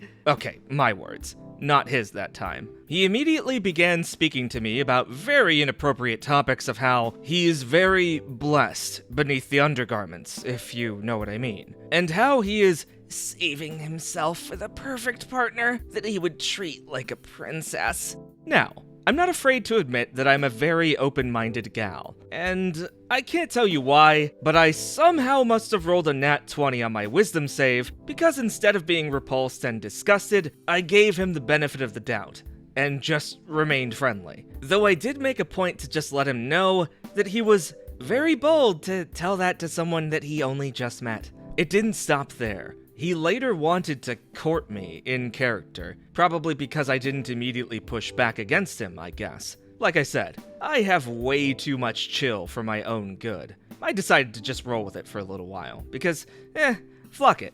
Why not? Seriously, you're allowed to whack me with a wiffle ball bat anytime you'd like. I won't hold it against you. Throughout this time, which was probably like a day or 2, Creep would shower me in favoritism, and provide me with really, and I mean really powerful magic items. How powerful? How about a Blood Fury tattoo? For those who don't know how it worked, you can not only deal a lot of damage with it using a generous resource point that recharges at dawn every day, but you can also counterattack your enemies with it on top of that massive damage. I was only level 3. Yeah. Not gonna lie, I felt really guilty. But it was a little cool, since at this point, I actually never acquired a legendary item before. Things got ugly very quickly though, as at this point, I had realized that I wasn't as resistant to how creepy he was acting to me. And finally, I got uncomfortable. I guess I finally snapped out of my stupor. He got progressively more and more clingy to me. And again, I need to stress this. This was only 1 or 2 days. I finally had enough, and reported him to the other mods anonymously. Turns out, the mods actually really hated him, and that this wasn't the first time he had pulled crap like this where he would make people uncomfortable. They never went into detail. Just a general, he was always doing things just to either screw with players or to spite us. The bad part, however, was that they apparently couldn't do anything about him, because he had garnered the favor of a lot of the players that he didn't make uncomfortable. And they would all turn on the mods if he was kicked out.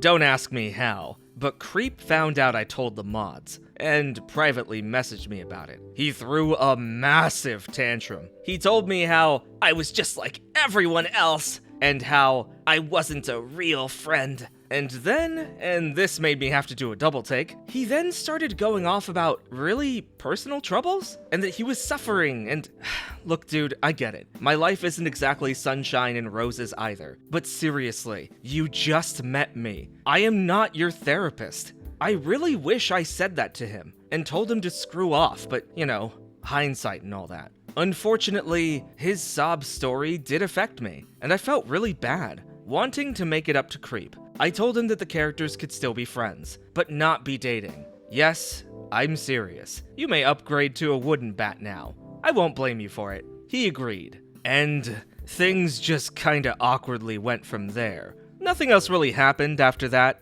other than how some really stupid reboot of the server happened. The mods tried to make the West Marches server into a weird living world server instead, and then they tried to remake the world because of some clockwork god, and then everything changed. How they went about it was to essentially turn their server into one of those free-to-wait mobile games, where if you wanted to do anything, from traveling to crafting to cooking, etc., you would have to wait in real-life minutes, or hours, or even days. If you were traveling, they could make you wait 1 or 2 actual in-real-life weeks, and there was always the possibility of random encounters that were always deadly, and could kill you. Yeah, I just quietly left the server, and pretty much ghosted everyone in there. I know this might seem anticlimactic, but that's only because things got explosively worse on the next servers I found myself in. How worse? A little preview of what's to come. Increased creepy behavior, female objectification, and familiar first impressions from a good friend of mine. See you in part 2.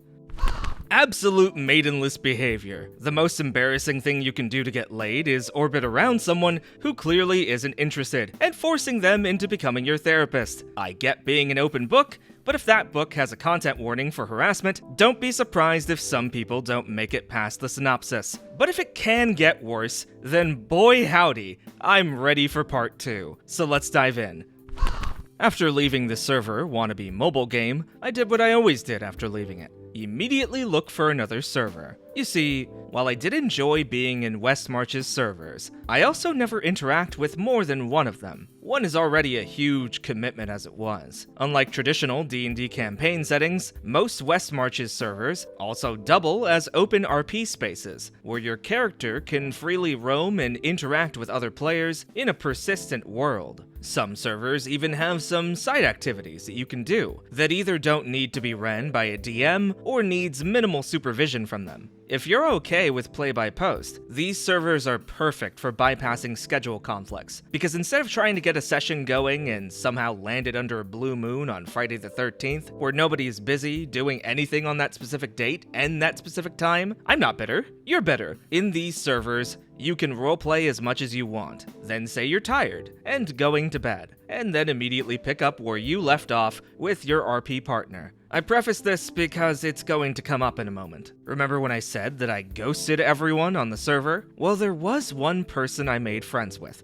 who reached out to me after the incident, and I decided that I was going to remain in contact with him. We'll call him Goldie, and we are still friends to this day, despite how much he drives me crazy sometimes. If you're reading this, Goldie, love you too, you fucking weirdo. So let's get into it then. The next server I went into was actually recommended to me by Goldie that took place in Ravenloft, specifically Barovia. The plans for the server owners were to use Barovia as an initial jumping off point, and that once Strahd was defeated, another domain of dread would be introduced that people could then travel to. I enjoyed the idea of this. Let me emphasize, the idea. In execution, in my opinion, this failed spectacularly. I'll only delve into the important details relevant to this story, and why I ended up leaving. But to put the more irrelevant stuff shortly, Strahd was buffed massively, to the point of being completely unbeatable. You leveled up so slowly that in the entire year I spent in that server, the highest level player that I ever saw on there was level 8. And the dungeon masters would constantly gaslight you into thinking that you wanted the punishments they inflicted on you, and they were just giving you what you wanted. Yeah, it was a real show. But enough about the server. You want to know how Creep fits into all this, right? Well, as it turns out, this is where poor Goldie comes into play. You see, he was a really good guy, with well-meaning intentions, and Creep preyed on that hard. Goldie has his own little RPG server, where he and his friends regularly play TTRPGs together, and he extended the olive branch to Creep. By navigating this web of servers and friendship, Creep managed to find his way into the Ravenloft server, and by proxy, he found me. Now, if I was the way I am now, I would have noped out of that faster than when I saw the second Alien vs. Predator movie. But unfortunately, I'm gullible, and naive, and just a little bit stupid. Also, we didn't leave on bad terms, and I had no ill will towards him. That might be partially the reason too. So, predictably, the cycle kind of repeated itself, but this time he was much more comfortable talking to me in a more perverse tone and attitude. Like I said in the previous part, I'm very open-minded and chill, and as long as it's not directly about me, I'm not afraid to casually talk about things that I find attractive. You see, I'm bisexual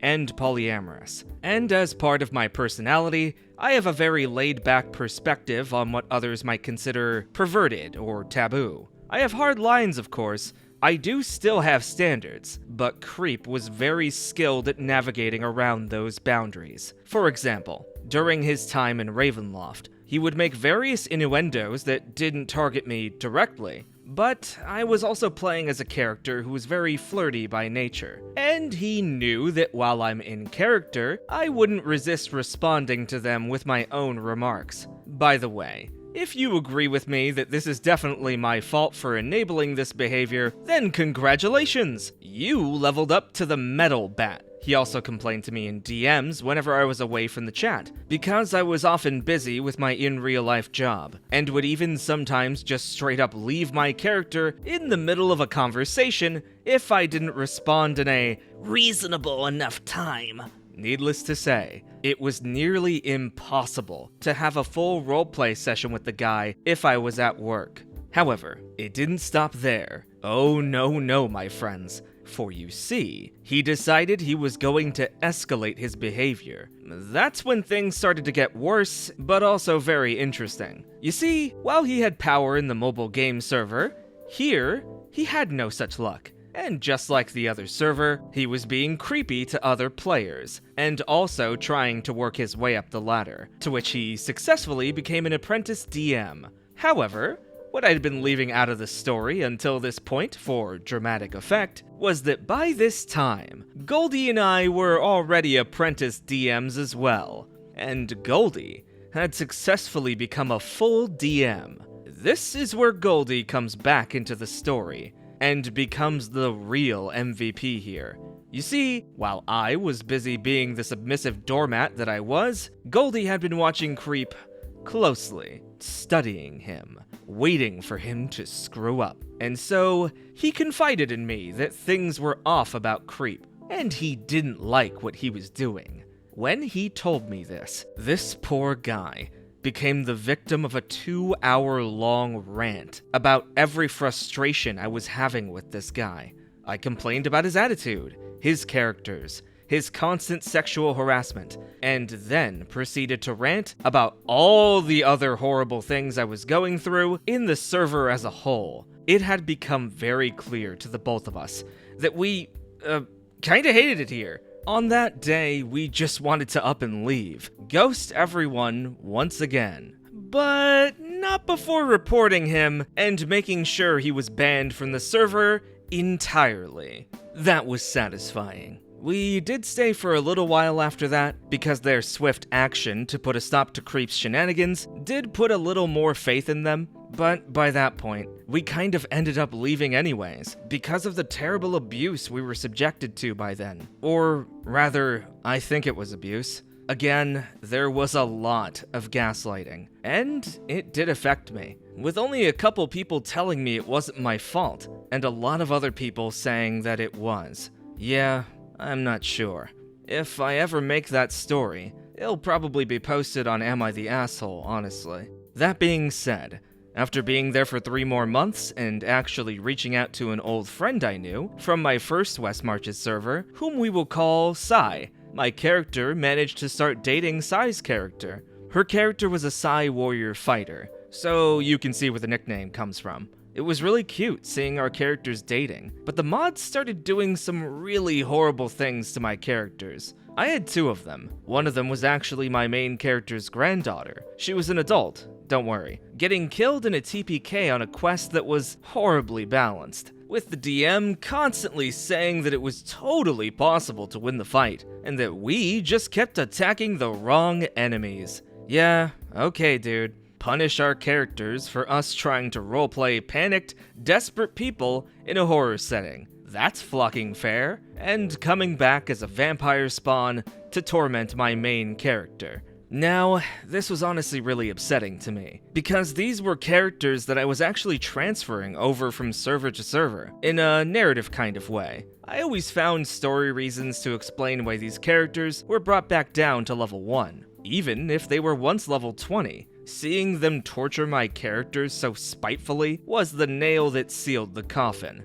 Get it? 'Cause Barovia, I'm sorry. And I told Goldie and Sai that I wanted to leave, and they told me that they were leaving too. They hated seeing what was happening to me, and they were being targeted as well by this point, and so we all left. By this point, I was so upset, and so burnt out from the whole experience with Creep's harassment, and the mods potentially singling me out as a pest. I say potentially because, again, I was gaslit pretty hard, and I don't know if I was the bad guy. Hell, I don't even know if they gaslit me. We all decided to take a break, and we just kept in contact while I just continued doing my in-real-life stuff, like having a job, paying bills, and then sleeping doing nothing. Hooray for late capitalism. However, Goldie did eventually reach out to me with a new server. I was very hesitant at first, and told him that I really should take a break. But the very next day, I caved in, and made a character, entering a server that I am actually still in to this day. However, if you think we're done with Creep, you are woefully and terribly mistaken. Things got worse. So much worse. But that's a tale we will leave for part 3. But the wait is over, because part 3 happens now. I got this submission months ago, and I forgot to go through it, so that's the perks of waiting. Anyway, let's get to the story.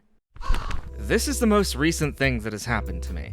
Like, literally it only happened a couple of months ago, and therefore, it's still very fresh in my mind. A lot of what happens in the story happens both in character and out of character as well, so this is going to be longer than the other 2 parts. I'm also going to be swearing a lot more in this post because this is a very heated story on my part, and it really pissed me off going through it. Yes, my friends, this story is going to get explosive. You have been warned. Content warning for sexual harassment, stalking, and grooming.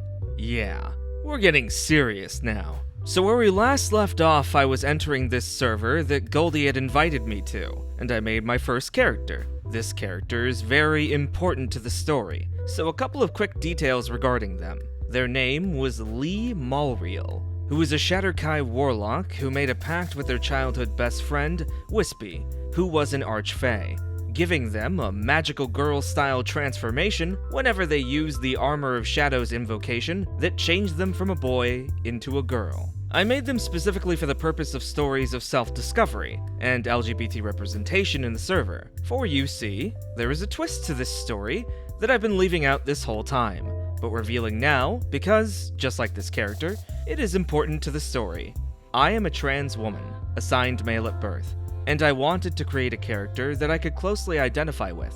I later found out this server was a safe space for all manner of peeps like myself, so that was lovely, and one of the reasons why I'm still in this server at the time of posting. Once Goldie and Sai got themselves established in this server, we all decided, screw it. We didn't like how things went in the Ravenloft server, so we're gonna just have them escape Ravenloft. And they made their way into this world, where they all established a wholesome little polyamorous household together, which is so cute. Now, before we get into how Creep fits into all this, we must first introduce another character to the story. Another good friend of mine, whom at this point in time, I got back into contact with. We'll name her Grass. Why? Because it's an inside joke between us, and I feel like you'll get a chuckle out of her. So I asked Grass at this point if she would like to enter this server with me and my new friends, and she decided, sure, why not? I got nothing to lose, and if it's not for me, no harm done. Grass, in retrospect, I am so sorry. So let's set the scene for the storm that's about to take place. It has been 2 months since the events of Ravenloft, and 4 since the last we saw of Creep. Sai, Goldie, and I were about to do a mining side gig activity that you're able to do in this server. We're having a good time, when suddenly, I get a DM from Goldie. Goldie, holy shit, no! That's the message I get from him. I get nervous. Me, Goldie, what's wrong? Goldie, check the welcome channel. I go pale.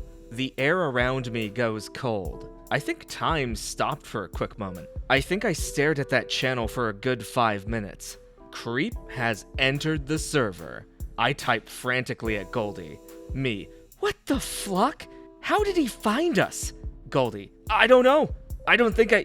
Oh shit. God damn it. I never kicked him from my personal RPG server. I feel so stupid. Me, okay. Let's calm down. Maybe this isn't so bad. Goldie, he's going to ruin the server, Charm. Me, no, he's not. I promise he won't. Look, it's been a while since we last saw him. And when we did see him last, he was ostracized really hardcore. Maybe we can, give him a chance. Goldie, I admire your hopeless optimism sometimes. Me, it's a curse. So you might be thinking at this point that Creep starts doing the same shit as last time. Well, no. Actually, at first, he seems like he actually did change for the better. Granted, that might have something to do with the fact that Goldie was not afraid to be openly hostile to Creep right off the bat. Though I did tell him to play nice and let him have one more chance. Creep was not even that bad in DMs anymore for the most part. I mean, he would still make the perverted comment or two, but I just kinda laughed it off and bounced off it a couple times. Things started to seem like it was all going to be okay. Yep, completely, 100% A-okay. By this point, you probably started wrapping barbed wire around your baseball bat, which is totally understandable because I couldn't have been more horribly wrong. So, let's get a little more info out about this server before we move forward. This server has a section that makes it possible to erotic roleplay with other players, and I did, admittedly on occasion, partake in a thirst hustle or two from time to time. My character, Lee, had acquired a love interest at this time, and she was a big fan of Lee's female form. One thing led to another, and bada bing, bada boom, the relationship fully blossoms, and both consent from the start that this is definitely an open relationship. Alright, So with all that established, it's time for the explosives to set off as all the pieces get into place. Oh, right. Except for one. It's time to bring Grass back into the story for one big Avengers Endgame culmination of what the flockitude.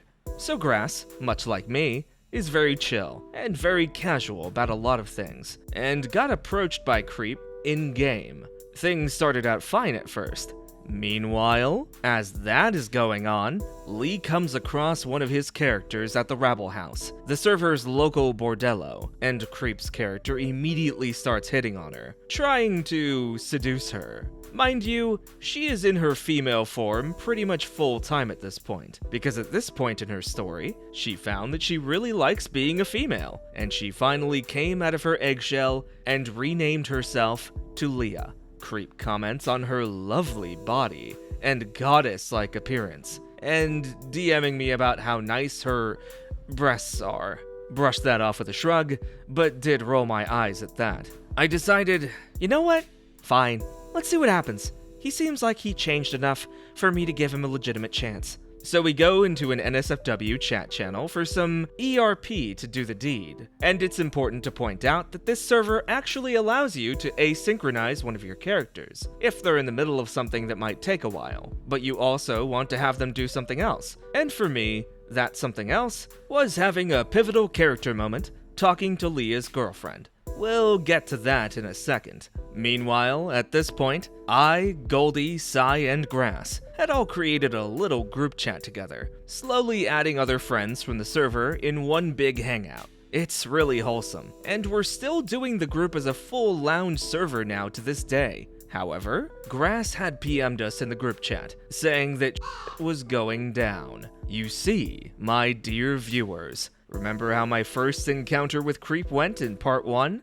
How he talked about how big his snack pack is, and how he was saving himself for a woman he would treat like a princess? Well, guess what the fuck he did to Grass? Yes, in a moment that absolutely floored me. I was that shocked. Grass was describing to me all these things that he was saying to her, and it was all the same exact shit he first said to me. That's when I realized the horrible truth. That's when I realized what actually happened to me, and what was happening to Grass. Creep had groomed me. Here I was after all this time, finally giving Creep what he wanted, and now he was about to try to do the same to Grass. I was pissed, and immediately just stopped interacting with the ERP sequence, muting it, disregarding it, doing everything I could to burn my disgusting and repugnant actions out of my mind. I wanted to disappear. I was having the biggest panic attack in my life, and it was on top of seething unbridled rage for this man. I didn't just want him gone at this point. Oh no. I wanted him erased. I would not get that satisfaction, but I will settle for what happened next. You see, while that was going on, the ERP session was asynchronized, and Leah Prime was having an in-character discussion with her girlfriend, in her male form. Well, apparently, Creep was reading what was going on over there, and I got called into a complaint ticket with the mods of the server. Creep had actually filed a support ticket, and complained to the admins of the server that I led him on and made my character, these are his words, not mine, have sex with a T-slur. Now this was hilarious. I had inadvertently, without my knowing, exacted indirect revenge against Creep, just by me and Leah being trans. The mods were 100% on my side, acknowledging how horrifying and creepy this was, and suggested that maybe I was bending the rules a little hard with changing my gender using a buffed up mage armor. I at least agreed to that, and decided to take the Mask of Many Faces invocation to at least let her be able to disguise as a girl, with her character arc now to get strong enough to get Master of Myriad Forms, to become a real woman. Meanwhile, I decided that I wasn't satisfied, and decided to turn this complaint against Creep by not only reporting what happened to me, regarding this guy, but with permission from Grass, got her roped in so that she could testify against him as well. They requested evidence from both of us, which I unfortunately couldn't provide. However, Grass was a lot smarter than me, and had been screenshotting everything before Creep could delete any of it. The evidence, on top of the complaint Creep filed earlier, was pretty damning, and he was taken out back and executed from the server. I didn't give him a chance to ever have a say in anything to me regarding what happened, because while this was happening, I straight up blocked him. I never felt so violated on that day, and to this day, I'm still paranoid that someone on the server might be Creep, masking as another player. However, I also know that thoughts like that are not healthy, and decided that I wasn't going to be consumed by them. I'm still on that server, and it's really amazing. Not sure if I want to call it out though, because they do struggle with the amount of players they already have from time to time. Maybe I'll volunteer to become a DM myself on it, to help them out. Who knows what the future holds for me now. That's the end of the story, thankfully. I hope you enjoyed it. TLDR, a Creepy Neckbeard follows me around through 3 servers, grooming me to until I think he's not a bad guy, and finally let one of my characters sleep with him, until he was stupid enough to try to do it to one of my best friends, and I realized what was actually happening, where I proceed to absolutely destroy him. That is an absurd amount of dedication to stalking someone, to the point of almost being impressive if it weren't so pathetic. If you go into a D&D game expecting to get your real-life rod of lordly might polished, I think you need to lower your expectations, and also make less stops to the Goblin Goon Cave. This isn't a long story, but maybe that's a good thing. It means we dodged potentially much worse. 2 years ago, I was part of a Roll20 party taken at random off of the recruitment. The party itself was great, though I have really only kept in contact with one person from that time. We were a party of 4, which I promise you isn't important to mention, because of what happened out of game beforehand. We all confirmed on the Discord server that we would arrive on Thursday to play. We get to the day, and he says because nobody verbally confirmed with him in his DMs, the game was cancelled. We were all livid. Immediately after, I get an invite to a group chat from a player that I still keep in contact with. We all agreed that if he keeps pulling fits or throwing red flags, we would all leave and try to find other games to join. Next week rolls around, and DM gets frustrated that we laid waste to the first encounter, and more frustrated that we aren't doing more exploring of the port town, when he gives very mundane descriptions of the goings-on. We say we need him to be more specific, and he starts yelling. And we all disconnect the call. He starts typing that this session is cancelled, and to be back next week, so he could show us a real campaign. We didn't stay to find out, and left right after. I've been holding on to this for a while. I posted this in the RPG Horror Stories subreddit, but added a few details into it with this. Major players in this story are me, my sister, and a man we'll call Jack. In my senior year of high school, my sister tells me she's found a local D&D group to join. I had band practice the same night, and couldn't attend, but when I got back, she told me she had an amazing time. She brought me along to a session, where I actually had an evening off, and it's what started my love for Dungeons & Dragons. Jack was the dungeon master, an ex-Marine who had a wife and 2 kids. It started off great. Some of the other players I met became good friends of mine. The whole setup was nothing really special. A public D&D game that you had to pay $5 for a spot in these 3 to 4 hour sessions. The main point of paying was to drum up extra revenue for the store owner, which he would use on a wider selection of merchandise. I didn't really mind paying, because I was having an absolute blast. The group soon got too big with new players coming in, and Jack decided to have some of the players become dungeon masters themselves to run sessions on other days. 2 in particular stuck out. A man we'll call Jesse, and one we'll call Nate. Nate and Jesse soon became the main DMs, and Jack stepped back, going into some sort of manager position as he started handling the schedule. Now, the sessions had a bit of an overarching story, set in a world called Jaeger, and the group were called the Titans of Titus, with Titus being the main city. Each of the DMs were assigned a small part of Jaeger to have their own cities and to host their sessions. Jack decided to join in on other DM's sessions as a player. How leveling works is that you need a certain amount of sessions attended to level up. To get to level 2, it's 1 session. Level 3 is 3 more sessions. 4 is 4 more. And it capped out at 6 sessions per level up. And every session earned you a magic point, which you could use to purchase any magic item you wanted. Common were 2 points, uncommon 4, rare 8, very rare 16, and legendary 32. Jack decided that since he had been the DM, and there for almost every single session without playing, made himself a level 18 with a legendary item. I didn't think it was very fair, but decided not to say too much. I became a DM myself in the group, and decided to have a session where I took the hook from the Fallout New Vegas Old World Blues DLC. One of the players had certain parts removed from their body, and they were given debuffs and buffs due to parts of their body being taken. During the long talk with the think tank, which I changed them to Modrons, Jack, playing a Dragonborn Bard, decided to interrupt the talk and decided to try to mess with the Modrons. I didn't plan on that, because of a magic field around the area that prevented aggression. Not my best idea. We spent almost 20 minutes of Jack pushing, grabbing, and just generally acting dumb. The session ended with the group grabbing the first of 3 magic artifacts, and Jack pointing out a few things that he felt were played poorly. Which was fair, because some of what he said was not allowing freedom to do what they wanted. A bit hypocritical, since his games were pretty much railroads. But again, I just shrugged and said I would do my best. COVID hit soon after, and after having no outlet for my tabletop gaming addiction, I was thrilled when the lockdown was lifted months later. Getting back to the shop, it felt like stepping into a whole new game, but not in a good way. The sessions began to feel forced, rushed, and stressful.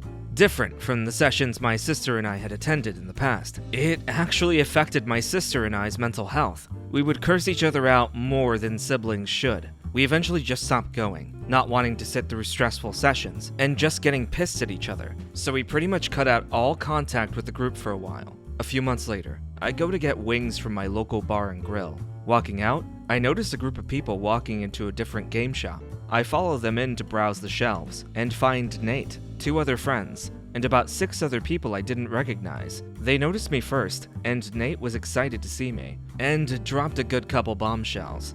1. Jack had moved to Kansas City, and was still trying to manage a game schedule in a city about 12 hours away. 2. Jack had restricted the DMs on what they could or couldn't use in their sessions, such as no giant beholder, and no trading magic items between players. 3. He wanted to increase the price per session to $10 from the original $5. 4. He had abruptly killed other player characters for no real reason other than, "It would be interesting." 5. He had a DM NPC that would intervene between the group and bad guys just about every time they met, and would steal a good chunk of the good roleplay moments. 6. He had favored my sister's character heavily. I'm not saying anything bad about the man, but it felt creepy, such as reviving her through contrived methods, or suddenly gifting her super powerful magic items. The last point I didn't really hear about from my sister until much later. Most of the DMs were ready to walk out at that point, but Nate and Jesse were acting as mediators between the upset DMs and Jack. They tried to talk to Jack about everything they were unhappy with, and Jack said, "Tough shit." So, they walked. All of the DMs and all but maybe 3 of the players. The store owner even went with them, pretty much wiping Jack's game from existing. They started up their own group, which basically took place in a similar setting, but Jaeger, Titus, and Jack's DMPC were no more. This allowed total freedom for the DMs, with a whole continent to work with, instead of a small state. The magic system was rehashed, and now worked more like a gacha game. The points allowed you to spin a wheel of sorts for a random item, allowing for more fairness than letting a sorcerer get a robe of the Archmagi. You could even trade and sell magic items, instead of letting perfectly good +2 axes and swords go to waste. My sister and I have never been on better terms. They still charge $5, but the half that goes to the DM, they are saving to use on a custom screen table for the group to use, and use a bit of money on food for the group. Best part, no one person is in charge. Every DM has a voice. Every player has a voice. Unfortunately, Jesse was pretty good friends with Jack before it all went down, and Jack apparently said some not-so-nice things before they ended their friendship. But it ends on a happy note, as Jesse is set to become a DM, and I plan to join his first session soon, just like the good old days. If anything seems out of place, some of the older stuff happened around my junior/sophomore year of high school, and I'm now in college, getting my general studies degree. I do hope Jack is having a good life, and that his family is happy and healthy. TLDR, local D&D group starts off well, goes downhill due to horrible management. The head DM gets the boot, and the group is restarted with better rules and better management. Power had revealed Jack to be what he was. Maybe a half-decent DM, but also a petty tyrant, indistinguishable from a middle manager at a grocery store. Jack wanted others to do his job for him, while expecting Nate and Jesse to act as his underlings, who would unquestioningly respect every decision of his, based entirely on his seniority, despite Jack proving to be a wretched player who viewed his own entertainment as priority over those who paid for his games. But it sounds like the store is in good hands now, as your new DMs have seemed to unlock the based and co-op pilled good ending. We love to see it.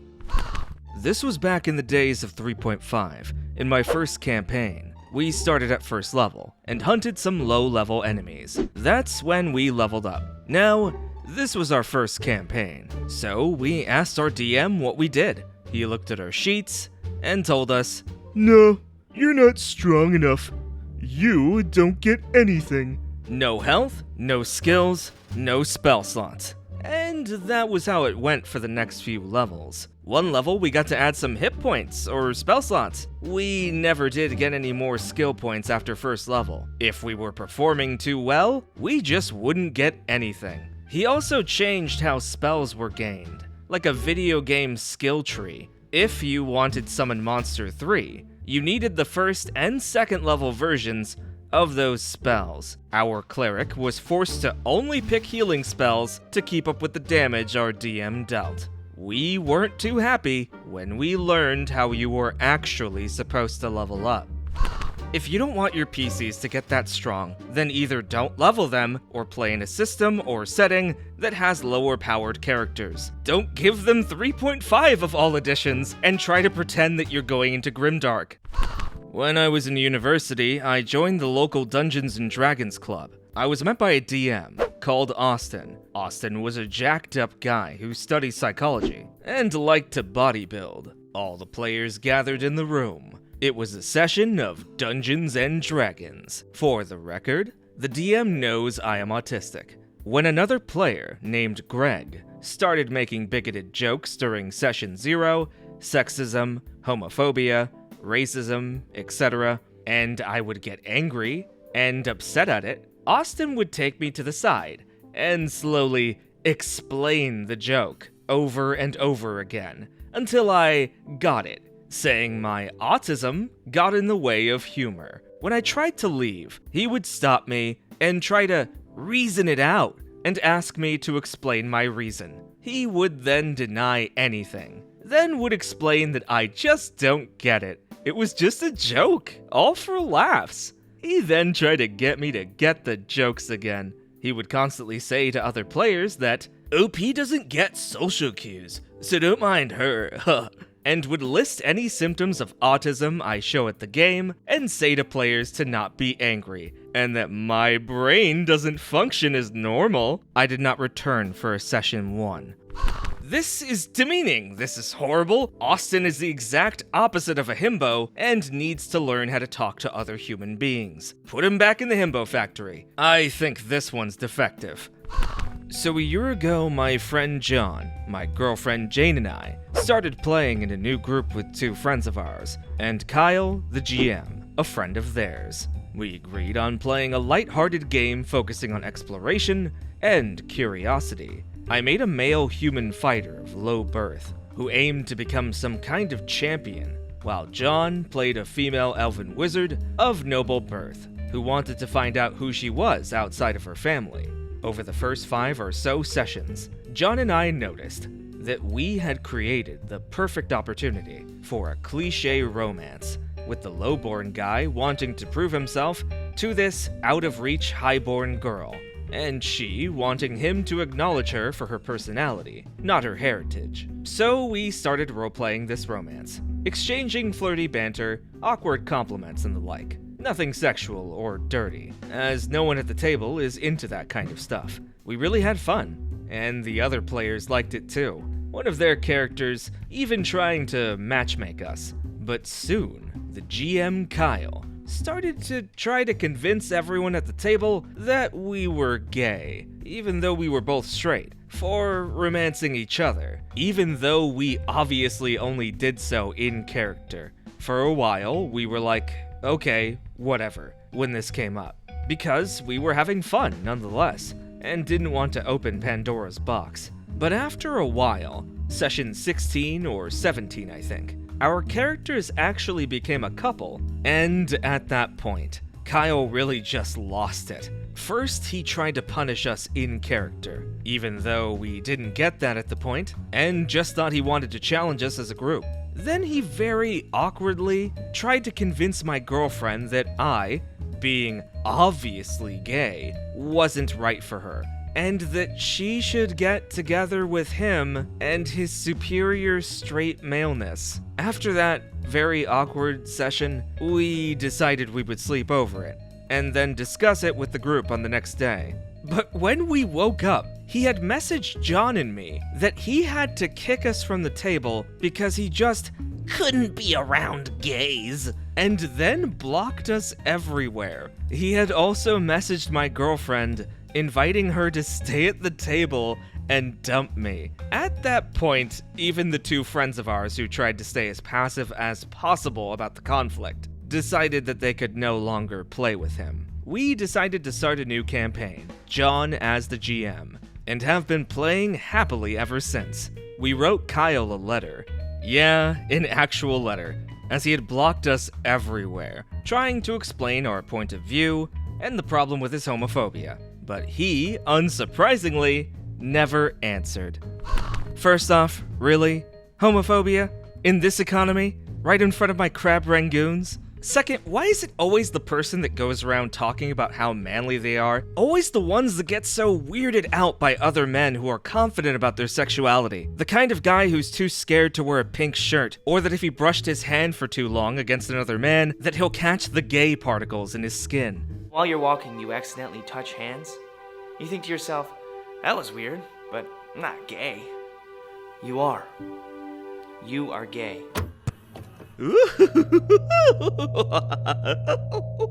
Will Jacob Crow finish part 3? Will the 100th story special actually be released? Should Shadowheart or Karlach be my wife in Baldur's Gate 3? All of these questions will be answered soon.